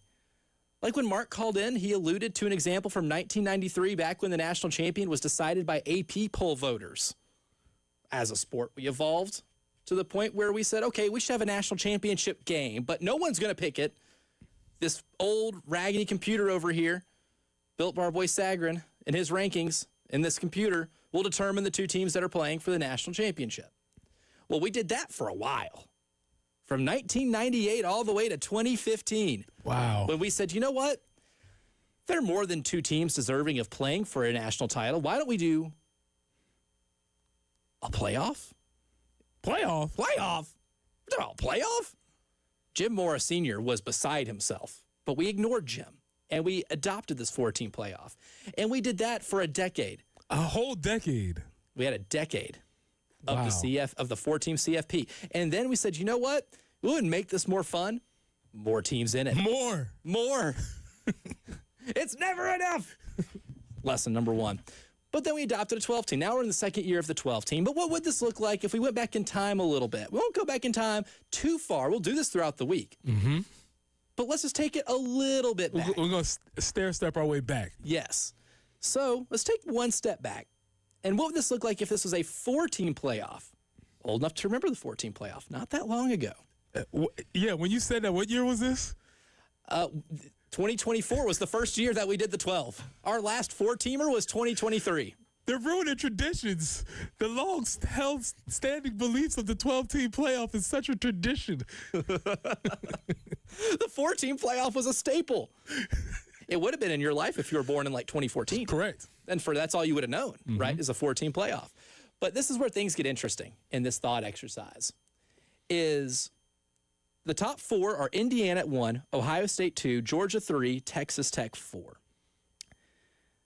I don't think it would have been that way if we had a 4-team playoff, because I am old enough to remember in the last 4-team playoff we had an undefeated Georgia team losing to Alabama in the SEC title game and going from number 1 to number 6 or 5, whatever it was. They were outside the top 4. They did not get that invite to the party, and they got to play Florida State in the Who's the Most Aggrieved Bowl that was played in Miami that year.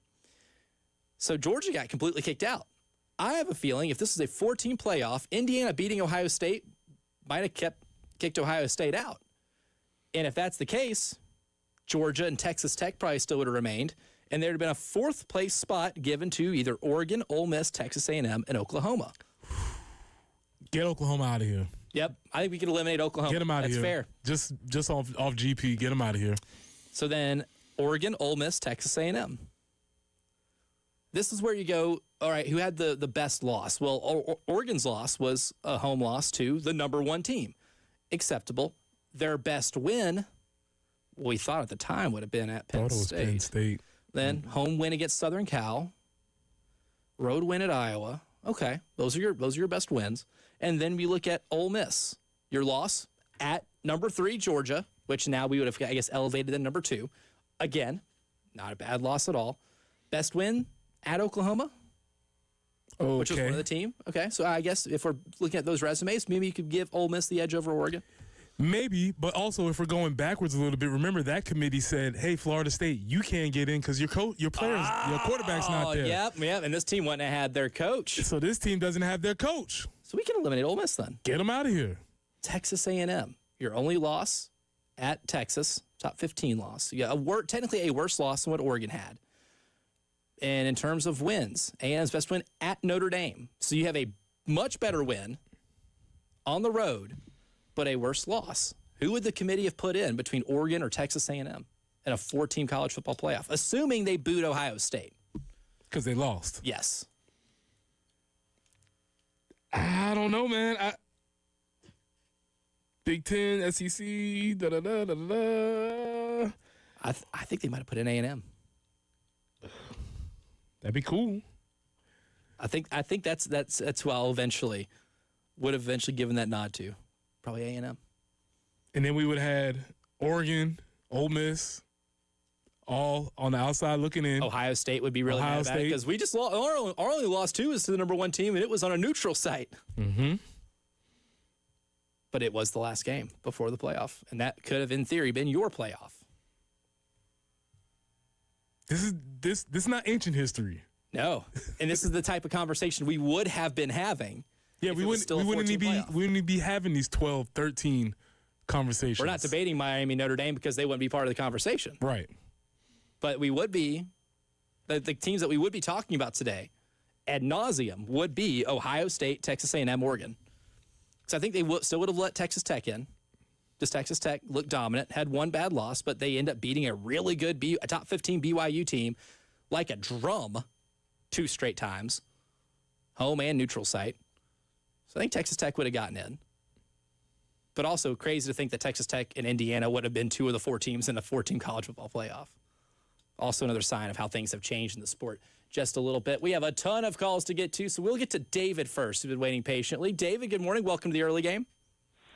Hey, good morning, Elijah. Good morning, Preston. How are y'all? Good. How are you? Good, man. So, hey, Elijah, I remember back in my day. No, I'm just kidding. Is it time to rethink that maybe not letting the 2 Group of 5 champions into the playoff? And the only reason why I'm saying that is because if you've already seen the spreads for those games, Oregon and Ole Miss are favored by almost 20 points. And don't get me wrong, I understand the Group of 5. Like, it's great that they've won their championship and everything, but how about let them go do their own thing? And then that way you at least have somewhat of a more compelling matchup. Or is it ESPN and the TV people banking on a Cinderella story? Because I don't really understand that. Because correct me if I'm wrong, I don't think the Group of 5's had the best showing since we've done a college football playoff. Since, you know what I mean? Am I crazy in thinking that? Not necessarily. I wouldn't say you're crazy. I disagree. I don't think it's crazy, though, because I understand the point, because that's what those point spreads are, pretty large. But I just, on principle, David, I don't like making decisions on what a point spread would be. I don't like having Vegas dictate whether or not something should or should not happen, because I've seen enough of the controversies with gambling in sports right now that if we can separate enough of that, I would be cool with it. My thing with the Group of 5 is, is they're already at every disadvantage. The power schools poach their players and coaches every single year. If anything, it's harder to build a really good G5 team to do something like what Tulane and JMU did. And reminder, both those teams are losing their coaches after this year, but they're staying around to coach these games, and they're going to lose a good chunk of their players. I think they've been already so disadvantaged with that nature of it. And also, when the playoffs said we're going to get the 5 best conference champions, they went ahead and assumed that 4 of those 5 are going to be the Power 4 every single year. This year, it just turned out it wasn't. Like, that rule was made to get the 4 Power Conference champions in every single year to make that an auto bid. But because of the ACC's tiebreaker thing, which end up putting Duke in their title game as opposed to Miami, and I think we could all agree Miami is better than Duke. We watched both those teams. That's how that ended up happening. If this is the rules that you set before the season, you have to live with the results. And I don't think you could justify putting in Duke over Tulane because Tulane beat Duke. And I don't think you could justify putting Duke ahead of James Madison because JMU didn't lose a game in the G5 all year, and Duke was 0-2 in G5 games. So I understand your position, but I think for this year, I think it's justified that ended up happening. It's a good call, David. I appreciate it as always, my man. We'll get to your other calls, too, coming up next. And I'll also tell you about the team that won the NFL weekend without having to play a game next.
Before I tell you who actually won the NFL weekend without having to play a game, I want to get back to the AAA Heating and Air phone lines. We'll get to Billy, who has been waiting patiently on the line. Billy, good morning. Welcome to the early game.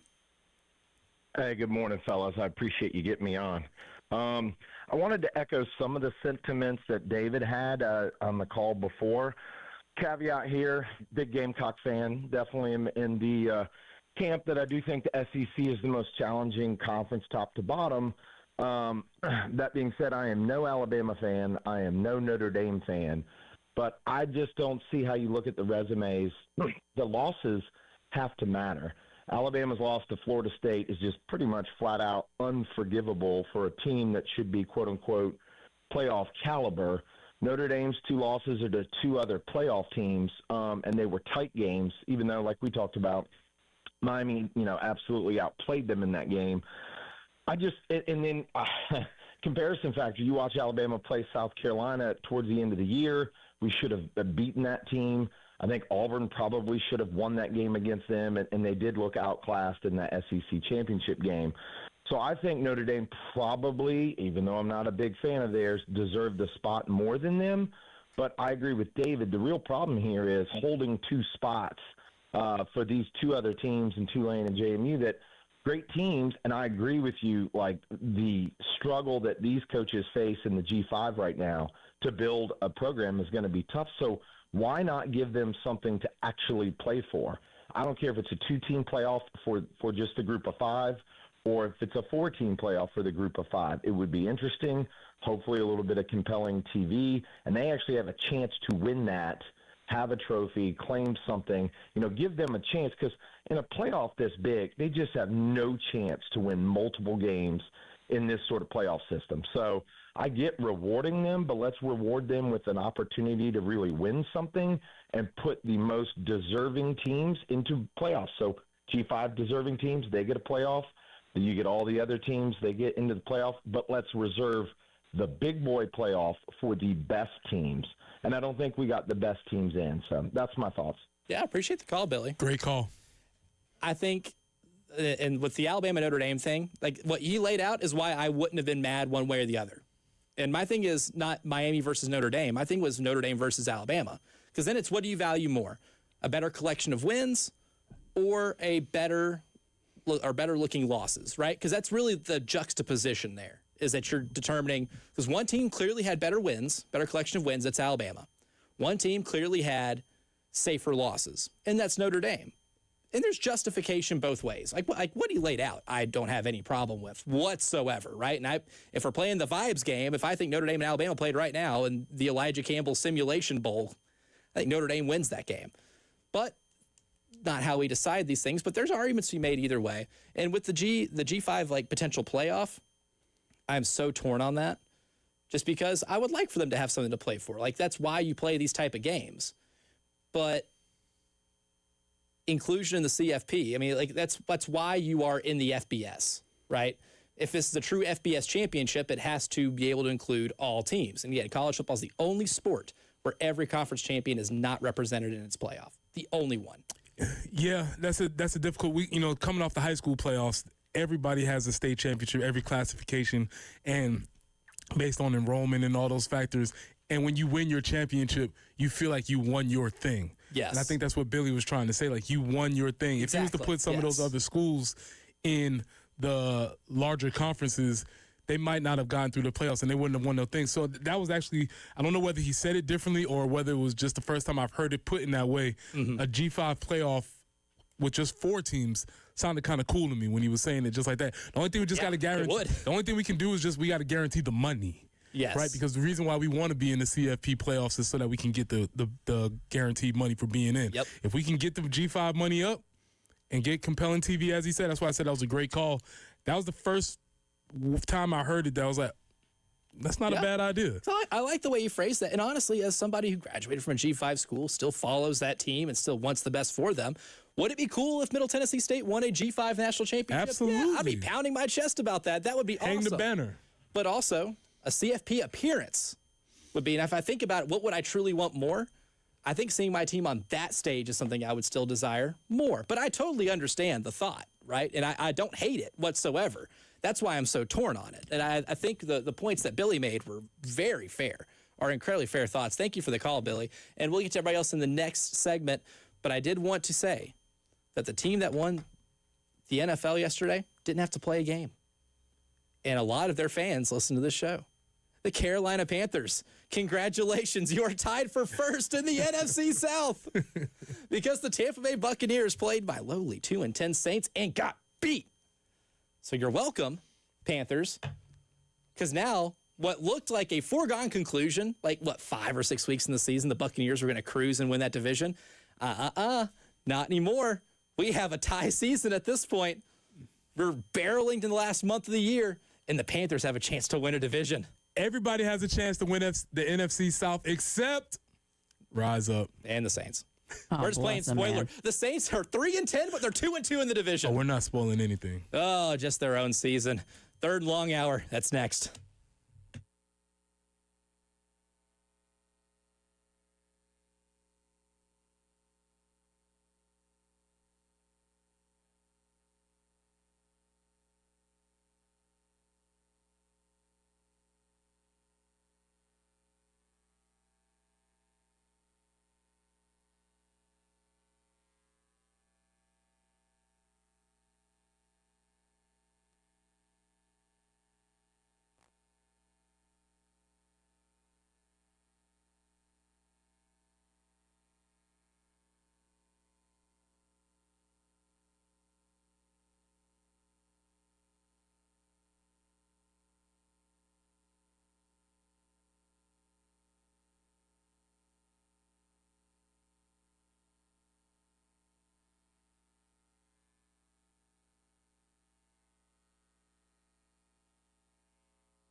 I-77 northbound at Bluff Road. We have a report of an accident there. Still working on getting things cleaned up. Lincoln Street near Calhoun. Also Marshall Street at 277. And Longtown Road near Clemson Road. Rain making its way into the Midlands this morning. Should be getting out before lunchtime. And then we're left with a mix of clouds and sun today. 46 for the high. That overnight low is going to be chilly, 29. Tomorrow, 46 with an overnight low of 31. Then the remainder of the week, mid-50s, about 58 on Wednesday, but sunny skies, so we welcome that. No real rain in the forecast beyond today. 41 right now with a little bit of rain coming into the Midlands on the early game.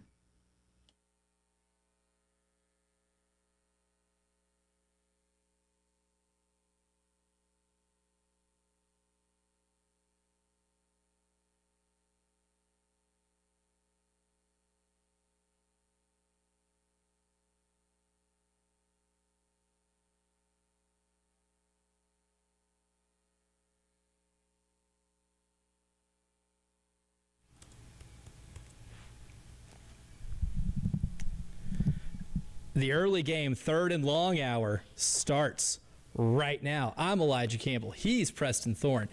She's Jen Jensen. He's Randy Young in our video production studio here live from Studio 803. And we have the TV in front of us right now that is showing us, and I just now remembered I still have the sticker on my laptop from the state championship game. That just looks really goofy on here, so I'm going to take that off where we had our spot. Cool, man. It is. I think I just put it the wrong way. So what I'm going to do is I'm just going to put this. Put it the right way. No, yeah, it was upside down. There I it think is. That looks great. That was the only problem. It's just that it was upside down. We did give our shout out to some state title winners, and I did say Bamberg Earhart is the only undefeated state champion. I did forget, and a texter did remind me. So thank you, nameless texter, for texting it in. WW King did also go undefeated in Skiza in 8-man. So Bamberg Earhart, the only 11-man undefeated state title winner. But to that point, to build in the conversation that we were just having, everybody gets to have their thing and be extremely proud of it, and they were successful, whether it was 8-man, whether it was 1A, 2A, 5A, whatever the case is. Just whatever classification that you're playing in doesn't make the game matter any less. You were at that stadium, right? Yeah. If it's a 2A game, it's just as intense, it's just as tight. Yep. The fans are just as much there. They pay as just much money. So I think there might be something to that idea. The only thing is, the caveat is that once, I think it was Billy, which I think was a really great call. Yeah. While he was presenting the information, the reason why this might stop from happening is because he said, and now when we get to the big boy football. And just that little distinction is like, hold up. What you mean? Yeah. The big boy football. Because that little distinction is what might make G5 teams not want to agree to that stipulation. Exactly. And trust me, being at a G5, being from a G5 school, like, I understand, like, those guys put in work too. Those guys have to watch film too. And they're all in the same league, right? Not the same conference, but you're all in the same classification. And I think that representation matters. But like Ahmad Hardy, best running back in the SEC this year. Know where he played last year? The Sun Belt. Diego Pavia transformed Vanderbilt, a generational program player, spent before last year his years at New Mexico State in Conference USA. There's a little bit of research and kind of a case study for this in amongst the HBCUs, right? Because you've had schools who have decided, hey, do we want to go play in the Celebration Bowl, which is our own thing, which is very cool to win, or do we want to go play in the playoffs, which could be cool, but if we lose in the first round of the playoffs, I don't know. And so there is sort of a case study and idea, and overwhelmingly, especially as the Celebration Bowl, which South Carolina State will be playing in this weekend. And is getting Prairie View A&M, not Jackson State. Not Jackson State. They're getting Prairie View A&M, who won the SWAC. Very interesting. So there is a case study, and especially as the Celebration Bowl gains in popularity, gains in notoriety, TV money, the schools are saying, hey, we want that, as opposed to just being amongst everybody else in the playoffs. So there are some conversations amongst that. It can happen. And like the Ivy League, right? The Ivy League used to not participate in the FCS playoff, which I've always thought was the silliest thing on the planet. I hated that. Hated that with a passion. And this year is the first year they did it, and they had a really cool story come out with Yale. Jen almost pulled off the early game underdog challenge upset of the year because that was a one-score game with Yale and Montana State. Was pretty excited about that. Let me tell you, I thought, they're looking at me like I'm crazy. Mm-hmm. 21-13, a 28.5-point spread ended up being an 8-point game. Now, I should have written down if we had any more callers on the phones, the call screener, because we don't have that out here. So we're going to calling Audible. Jen, do we have anybody else on the AAA Heating and Air phone lines? We do have Brian on the phone. Brian, awesome. Brian, welcome. Thanks for calling into the early game. How you doing this morning? Hey guys, I'm good. Here my 2 cents on the college football playoff stuff, and then I want to real quick bring out something about the OC search at Carolina. This playoff thing, everything that everybody's talking about. All right, all these scenarios. What format, since I can remember, since the 80s, have the lower divisions in football been using a playoff system? Right? Mm-hmm. How many teams? 20 teams? I don't know.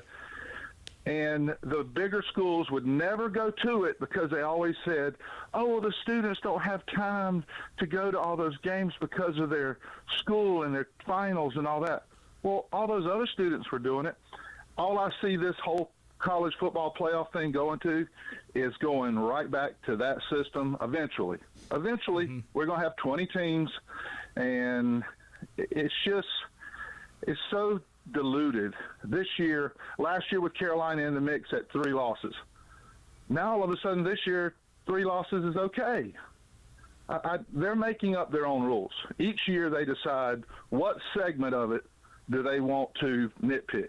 That's just my 2 cents. Real quick on the OC thing.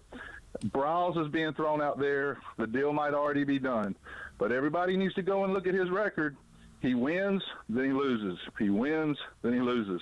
Every other year, he has a down year. I don't know.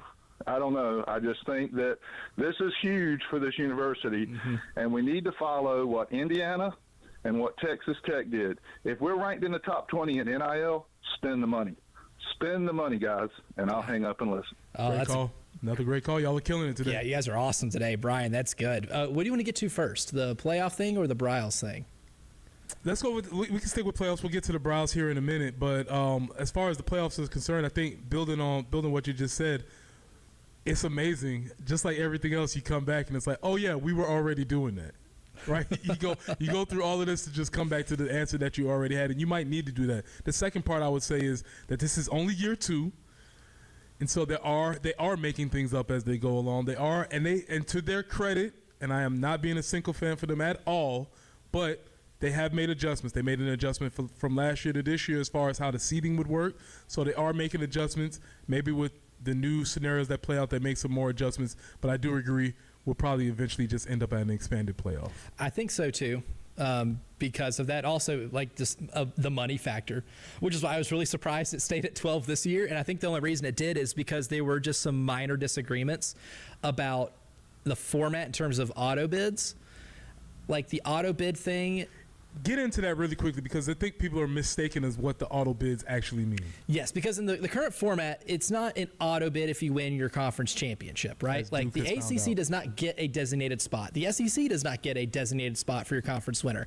The requirement is just the 5 highest ranked conference winners, right? And if we look at all of the conference winners, conference championship game winners, we had Georgia, we had Texas Tech, we had Indiana, we had Tulane winning the American, James Madison winning the Sun Belt, Duke winning the ACC, Kennesaw State winning the CUSA, what am I forgetting here?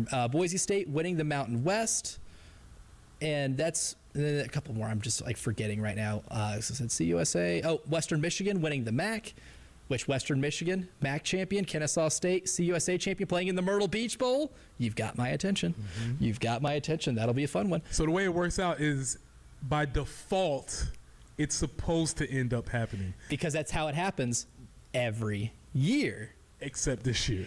Except this year, which again, one of the reasons what got like the ACC into this place, and it was the ACC that was the victim of it this year. It could have been the SEC last year because remember, Texas A&M was going into that game with Texas with 3 losses, with 3 losses, and they would have lost that game. They would have been in the SEC championship game because they lost a non-conference game against Notre Dame, and there was a really good chance that A&M could have gone to the SEC title game and left with 4 losses.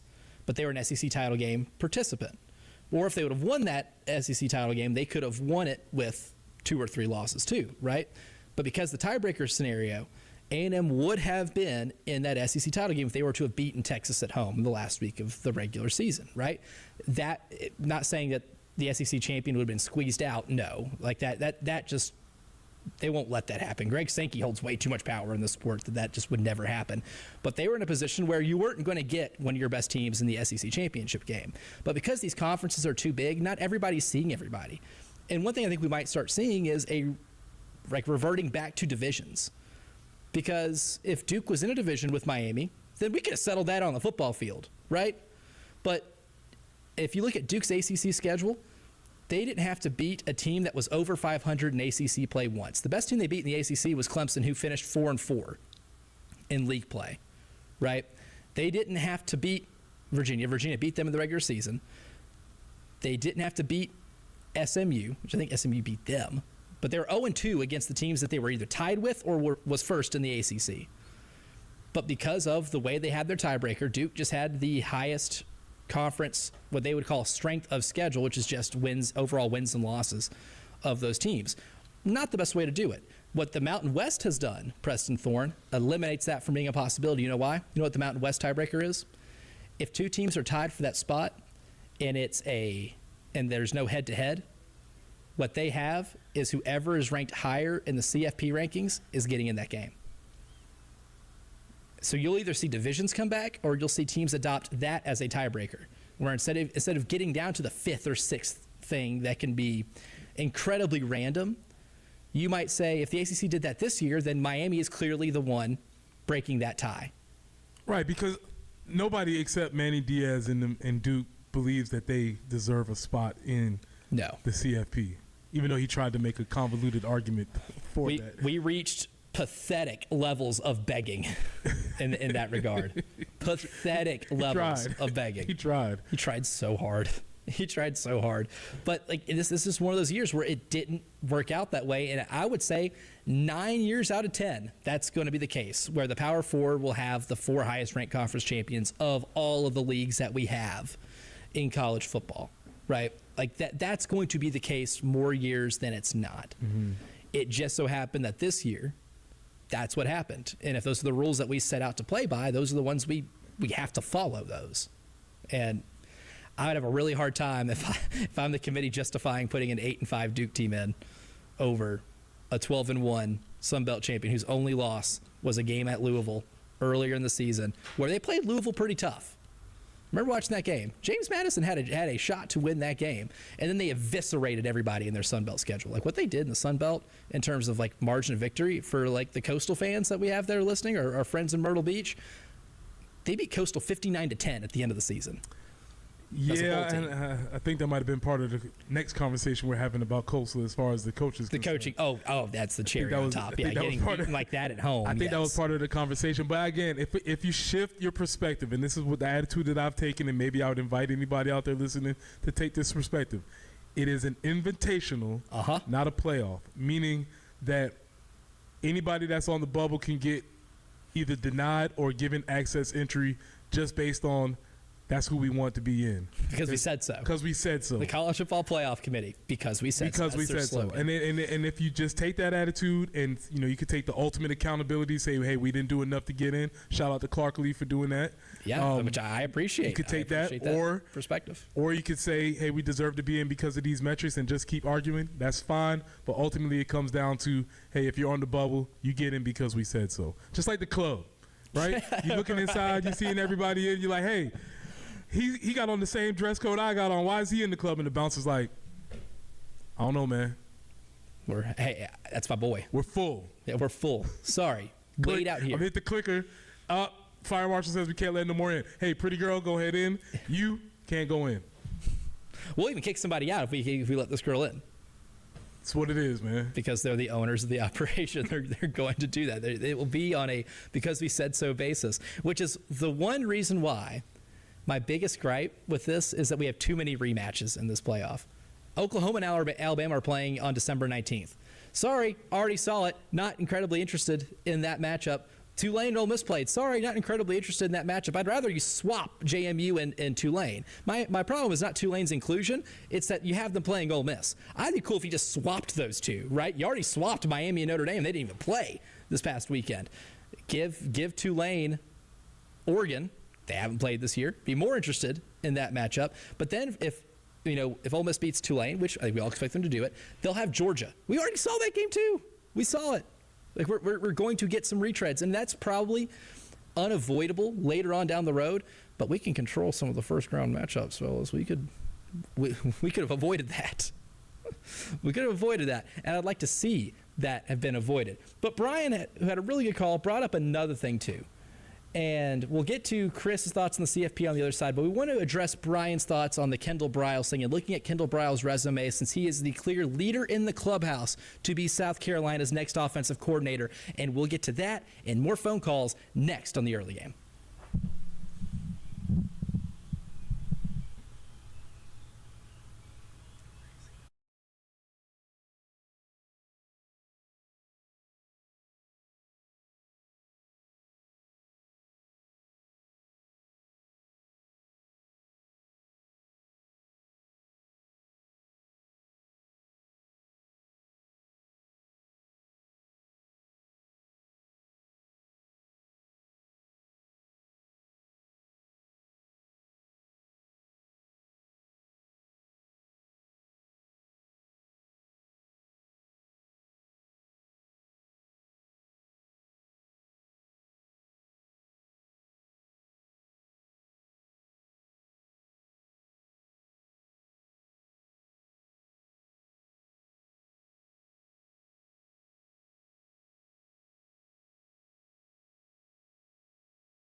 that he created.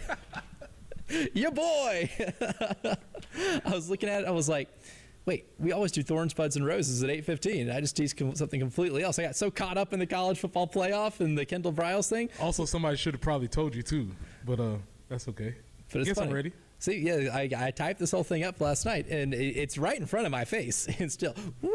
So, Chris, hold on. We'll get to your call, and we will still get to what Brian had to say about Kendall Briles and the progression of his teams in his previous stops, and we'll kind of break that down stop by stop. But first, with all the stuff that happened over the weekend, we have to get to Preston's observations here in Thorns, Buds, and Roses. It's time for Thorns, Buds, and Roses with Preston Thorn on the early game, 107.5 The Game. All right, Elijah, big weekend for college football. I believe they're 2-0 in the past 2 weeks, which I would consider coach math. 2-0, 2 weeks. They are undefeated in the last week of November and the first week of December. Great times to be having, which leads me to my first thorn. Coaches crying. Every year around this time, you will hear coaches do their best way to contort their team into some semblance of a player. And these are the guys who tell us every year about accountability and no excuses and who nobody cares, work harder. And then when it comes down to a decision, they're like, but please let us in. We had 7 wins against the Power Conference. Look at those guys. They didn't have any. Stop it, coaches. Either you can be one way or you can be the other way. Yes, there's a way to advocate for your team, but your team has to do the work first.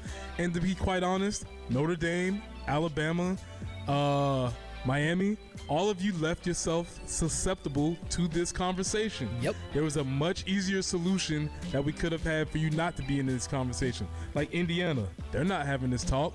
Georgia, they're not having this talk. Texas Tech, they're not having to do all of these funny contortions. So all you got to do is win, and then you don't have to do the fuzzy coach math. That being said, Buds, 16-team playoff, loading. It is happening. Maybe next year, the year after that, but best believe it's going to happen.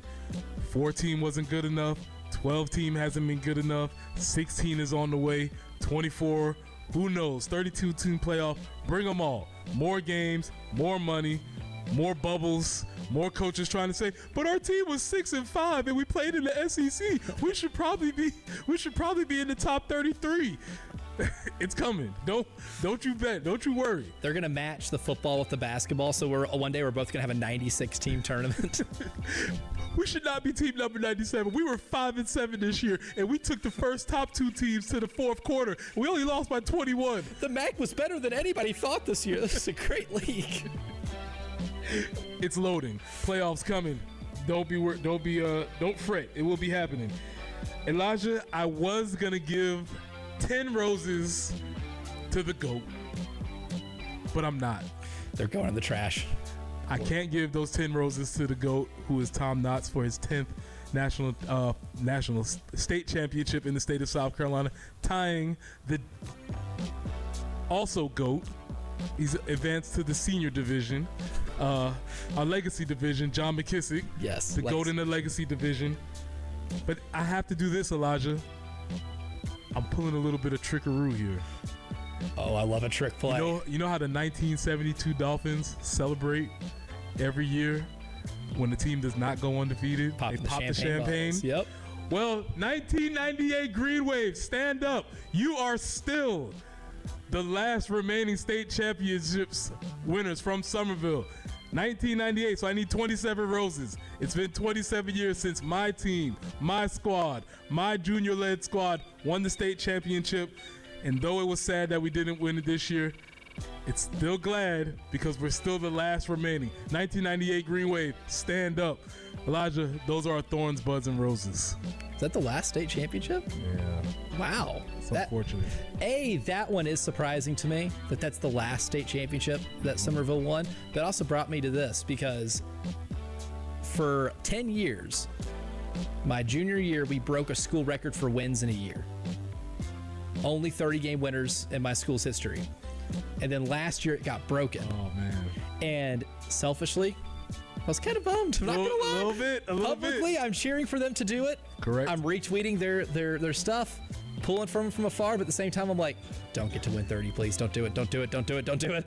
It was a win-win. Hey, if they win the state championship, go Green Wave. But since they didn't win, go 1998 Green Wave. You're still there. You're still on the mountaintop. Still holding on. To do it. Still holding on. Yes, those are thorns, buds, and roses. Oh, that's great. Oh, man. No, yeah, I feel the juxtaposition there, the emotional conflict that arises in that. I totally get it. Before we get out of here, though, we'll go back to the AAA Heating and Air phone lines where Chris has been waiting patiently. Chris, appreciate you calling in. Welcome to the early game. Thanks, guys. The caller a minute ago mentioned the FCS playoffs. That's actually 24 teams. Division II, I would point out, is 32 teams, and Division III college football is actually a 40-team playoff. So certainly 12, in the grand scheme of things, is a pretty small number. If it were up to me, and I'm kind of with Preston on this, I think it should go to 24. I think all conference champions should have an automatic bid, just like basketball. You know, that way every team in FBS football has a dream in August. You know, what's better in sports than having hope and be able to win your conference and go to the tournament. I mean, you're going to be, as a fan of that school, as a student of that school, you're going to be invested in that season no matter what school you are in FBS. Also, I would point out that, frankly, playoff football, winner-go-home football, just like Game 7s in baseball, like in basketball, NBA playoffs, what's more fun than winner-go-home football, than playoff football? Like, that is the ultimate test of competition, to know that you're playing in a game where your season can end if you lose. Like, nothing brings out people's best more than a playoff game, frankly. High school, I know Preston's played in a few high school playoff games. That's some of the best high school football you'll see, because everybody is at 10 and a half on their knob in terms of where they are competitively and what they got in the tank to compete. Frankly, as far as expanding the bracket, let's be honest, what do American sports fans love more than a bracket? Like, we love a bracket. The bigger, the better. We love a bracket. Maybe a draft. We might like drafts more because Lord knows they generate a lot of conversation. But to me, expand this thing to 24. Let's have some fun. Let's get some entertaining football. The bigger, the better. Yeah, love the call. Thank you for that, Chris. I was killing it today, seriously. Yeah, I mean, like, that's the thing, too. It is such a radical idea, given just what the history of the sport is and how the sport has decided championships.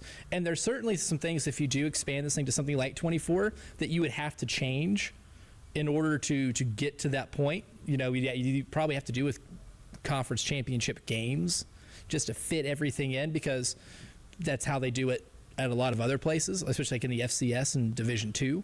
But he is right in terms of there's nothing I love more than a bracket. I think I'd go bracket over draft. I love drafts. But you love a bracket. Oh, I love a bracket.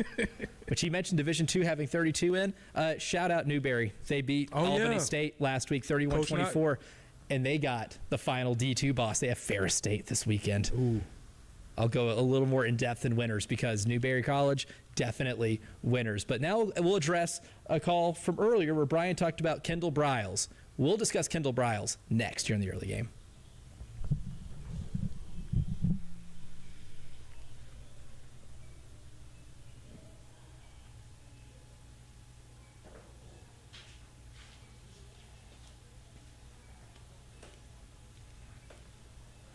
We have it live here.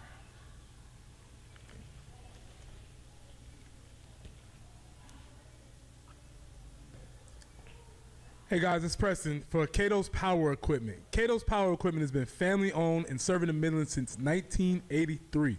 That's over 40 years. And third generation owner Ben Cato provides top-notch service, great deals, and the mom and pop values that you love. And Ben is determined to raise the standard of sales, service, and retail. At Cato's, we're proud to offer a wide selection of new and pre-owned mowers, tractors, and more. So if you're ready to invest in something new, the friendly team is there to make the process easy, help you choose the right equipment, find financing options, and keep your gear running strong with expert service and parts. Whether you're a weekend warrior or a seasoned landscaping pro, Cato's has got you covered. So swing by Cato's Power Equipment today or call them at 803-254-3711.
Amex Ferry Road at Long Pine Road. Again, that's Amex Ferry at Long Pine.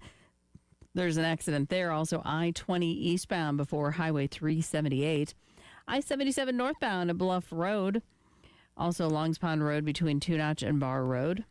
Marshall at 277 and St. Andrews Road at Ashland Road. Also an accident, so be careful out there. A little bit of wetness on the highways. Expecting showers to last until about noon today, and then that should clear out. 46 for the high, 46 tomorrow. Our overnight lows are going to be around 30 for the next 2 nights, so be mindful of that. Then by Wednesday, sunny and 58. It's 41 with some scattered showers across the Midlands on 107.5 The Game.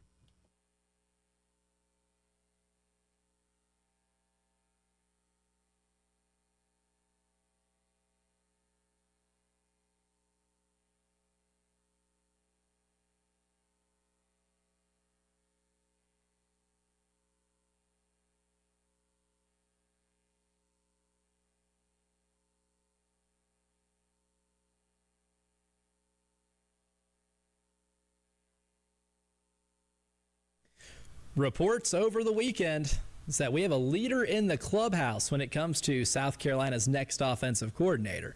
Well, the reports of who that may be is TCU offensive coordinator Kendall Briles. And according to footballscoop.com, which is maybe one of the best sources of coaching acquisitions, I've been told I really need to dive into it. Like, I follow him on Twitter and stuff, but I need to dive into the website. No, you got to get in there. It's everything. I mean, it goes from NFL down to single A football. Oh, I love that. Like, you can find there's a lot of, and this is the time of the year when scoop is happening. Not just in the SEC, but there's some high school scoop that's going down. There's all types of stuff. So yeah, you need to get in there. Oh, I love that. I love that so much. But like, Football Scoop is where I think the report was Kendall Briles leaving for an SEC offensive coordinator job was kind of where that was floating around right there. And of course, there's not many OC openings in the SEC right now. South Carolina and Texas A&M are one of them, and we've had some friends here that are tracking flights right now, and well, it would lead you to believe that there is a lot of smoke. We've had flights that are tracked. We've had alleged sightings somehow at multiple places in town. I don't know how much eating he was doing over the weekend, but he's had multiple sightings. He's been looking for real estate. Very busy weekend. My favorite thing is like if somebody says they thought they saw somebody, like any coach, right? Like what I would love to believe is that someone said they saw Sean Miller at Halls, but it's just like it's my boy Tom over here who just looks like him. Like they look alike. They're doppelgangers. And to be honest, I had to go back. I had to look because I wasn't sure that I could pick Kendall Briles in a lineup.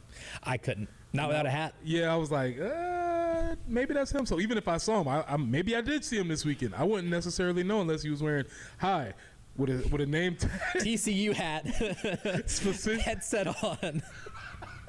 He's walking around in Publix or something, and I see him, and I'm just that's him. He has a TCU look at the headset. He's got the TCU hat. He's calling plays next to the cereal aisle. It's him. That's the only way I would have been able to spot him personally. All right, so how do we feel about this? If this is the direction that this is going, I think there's definitely like an optimistic way to look at it, and I can see how somebody would have some resignation. Because the caller was saying that there's a pattern of up, down, up, down, up, down. Brian had maybe a tone of a little resignation, right? And I think that's totally fair because I think with every hire you get, there will be sources of optimism and sources of let's wait and see kind of what happens, right? Because Kendall Briles is certainly a splashier name. Out of all of the candidates that we kind of threw out there, the Briles name is definitely splashier when it comes to things like offensive innovation because that's what the Art Briles offense at Baylor was known for. And his first year as an offensive coordinator was an offensive coordinator for that Baylor team underneath his dad that did put up in 2015 48 points per game, threw for 289 per game, ran for 327 per game, which is a grand total of 616 total yards, and are picking up 7.3 yards per play. But we have to, I cannot be on the airways and not mention that the reason why the Briles staff is not at Baylor were not for football reasons. Not for football reasons. You can do your research on that if you would like to, or if you don't know, but it's not for football reasons. It's for violations of Title IX offenses. Yes. And I think that must be said. Yes. Even though it was a time ago and it was squarely based on his father's actions, Kendall or inactions. Better yet, inactions. Kendall's name was brought up, and if he gets the benefit of being his father's child, which he has his career, then he has to wear some of that also. Yeah, it's part of the story. It's all part of the story. Well, again, we're not going to rehash that. That's what Google's for, right?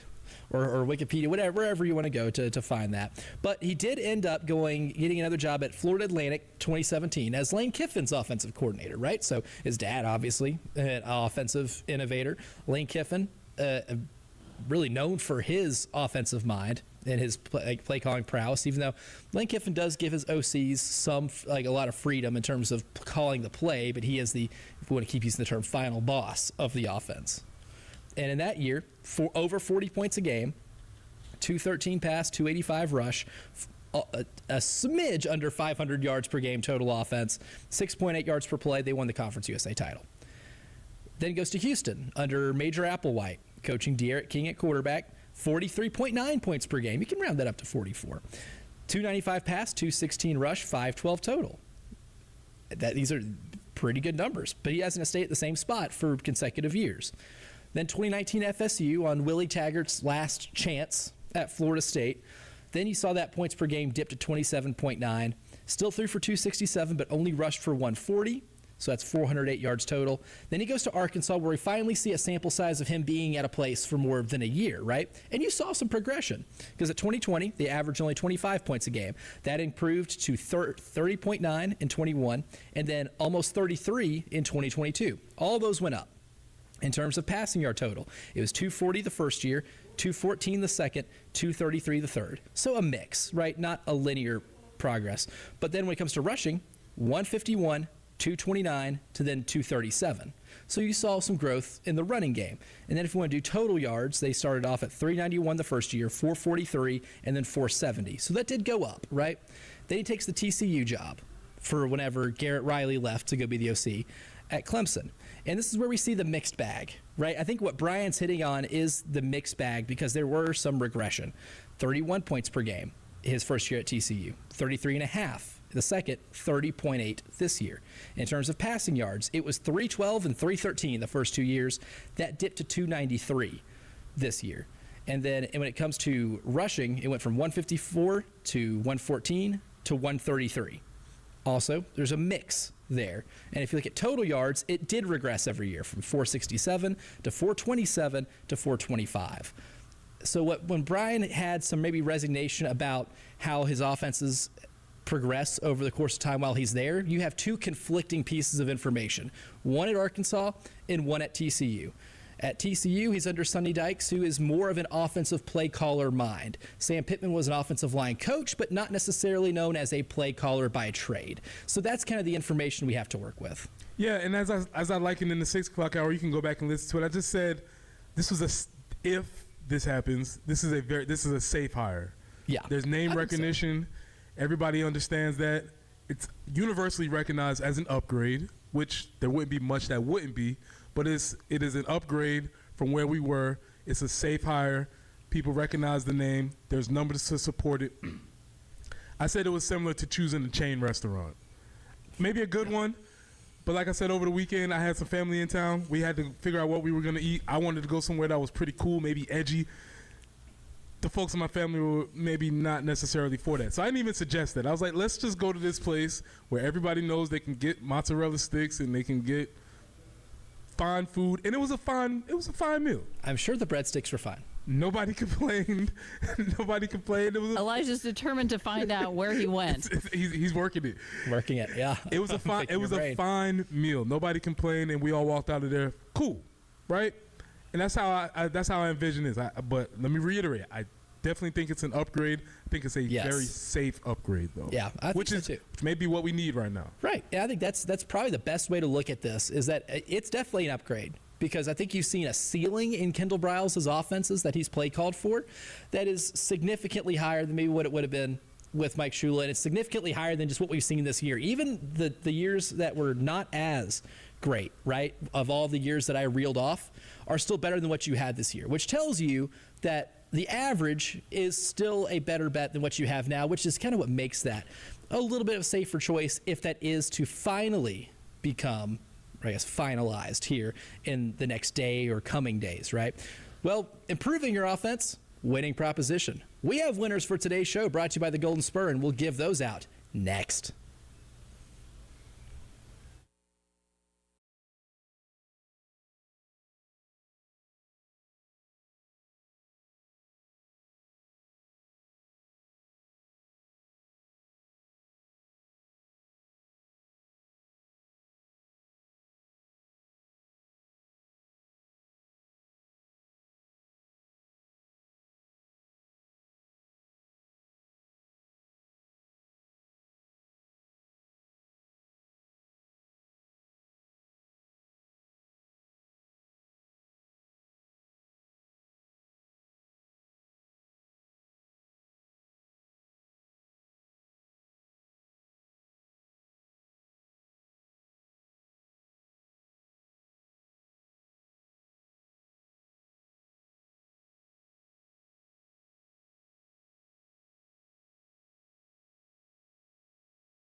Winners.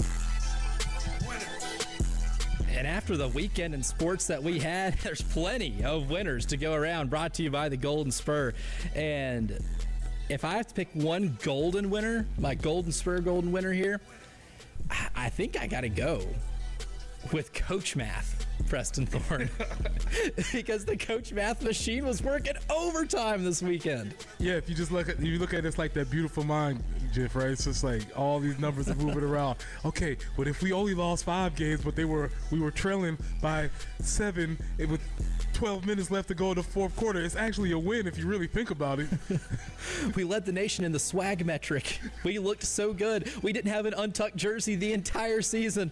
Hey. Preston Thorne on the committee goes, oh, clicks pen. Maybe I don't care about the 5 losses anymore. I have officially eliminated the University of South Carolina for not having their jerseys tucked in. I don't care if you lost only 1 game. You're out. We're in the committee, right? We're all in the committee room, and Preston's sitting around there. He goes, well, yeah, a lot of the stuff that Manny Diaz is talking about really doesn't make sense, but the jerseys were tucked in. They're still on my sheet. I can't eliminate them. Not yet. I'd be remiss, man. I've said it several times, but dog, the idea that Tom Knotts has 17 state championships across multiple states is absolutely delicious. He's the GOAT. He is what he says he is. They are who it says they are. All of that, man. Tom Knotts, Dutch Fork, the GOAT winner, ultimate. Tom Knotts wins. Google him. Yes. I want to see if anyone could look this up, right? I don't have, I guess, maybe access to a national high school football database just because of the way records are naturally kept, right? Some of it's so independent to where the location of the games are. But has there been another high school coach in the country that has won at least 7 state titles in 2 different states? Yeah, like the nature of high school football is you'd probably say like maybe, but you'd be hard. It's a very exclusive club. I know that. Like there's probably some coaches that have won state titles in 3 or 4 different states, right? Which would be impressive. But if you win 7 state titles in just 1 single state, that's really impressive. To win at least 7 in 2 of them is ridiculous. It is a mind-numbing.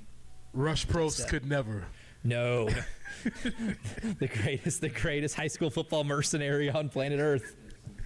He just needs time. Tyler is telling us just give him some time, and he's going to give it a shot.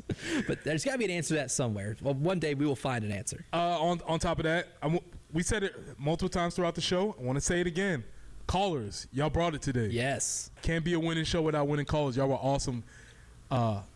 Concise. On point. You didn't meander to your points. You made great consecutive points. It was awesome. Really enjoyed. Even one of you, and I should have wrote down who it was, but one of you maybe consider a G5 playoff. Hadn't really thought about that until the caller presented it the way they did. Yeah. Great job today, callers. Yeah, and that's the thing. Even gave some conflicting viewpoints that made for good discussion. I'm here for that. That's like a lot of people can get frustrated with some of the college football playoff discourse, and sometimes it does feel like you're just banging your head against a cinder block wall. Like, I totally get that, but at the same time, I do love the thought exercise. I love being able to try to look at a large picture and make some very difficult decisions, and this is a perfect example of that, right? Like, talking through all of this is one of the reasons that makes college football more unique than any other sport, because this is the only one that introduces its own controversy like this. It is a content machine. I have another one. Sightings. During coach search season, when there's sightings at a local eating establishment, sightings on the lake, you know it's coach season. You know what? For tomorrow's show, we're already going to introduce our essential question for tomorrow's show. Where have you seen Kendall Briles this week? Wrong answers only. I'm here for that. Where are all the places you have seen Kendall Briles? Was he at Lizard's Thicket? Which one? I don't know. Does the Lizard's Thicket location indicate where exactly it is? Was he at Golden Spur? Good questions. Our sponsor of the segment. Maybe big questions need answers. There. We need answers to this. Another winner for today's show, Newberry. Yes. Because they're not just advancing in the Division II playoffs. Newberry's in the semifinals of the Division II playoffs. They are 1 win away for playing for a D2 national championship. And the team they have to beat to get to the national title game? Ferris State. Ooh. The reigning D2 champions. The D2 champions that just produced Trinidad Chambliss, who will be the starting quarterback for Ole Miss in a college football playoff game on December 20th. Shout out to Coach Todd Knight, legend in Newberry. He's been there for a long time. He's always held it down. Great guy. and they are in it right now. I'm really excited to see how that you can watch the game on ESPN Plus Saturday, December 13th, and the winner of that game will get Kutztown versus Harding. Okay. All right, I'm going to have to do some Googles on them. Right, we're going to have to do some searching on Kutztown versus Harding and get a tail of the tape in that one. So many winners today, too. We had Coach Math, Newberry. Again, tomorrow, I want to hear where you've seen Kendall Briles, but only wrong answers here. Wrong answers only. That's all I'm going to accept as Jack Veltri walks in with his Bills jersey on. That's a winner. Jack and Tyler are winners. The extra point coming up next.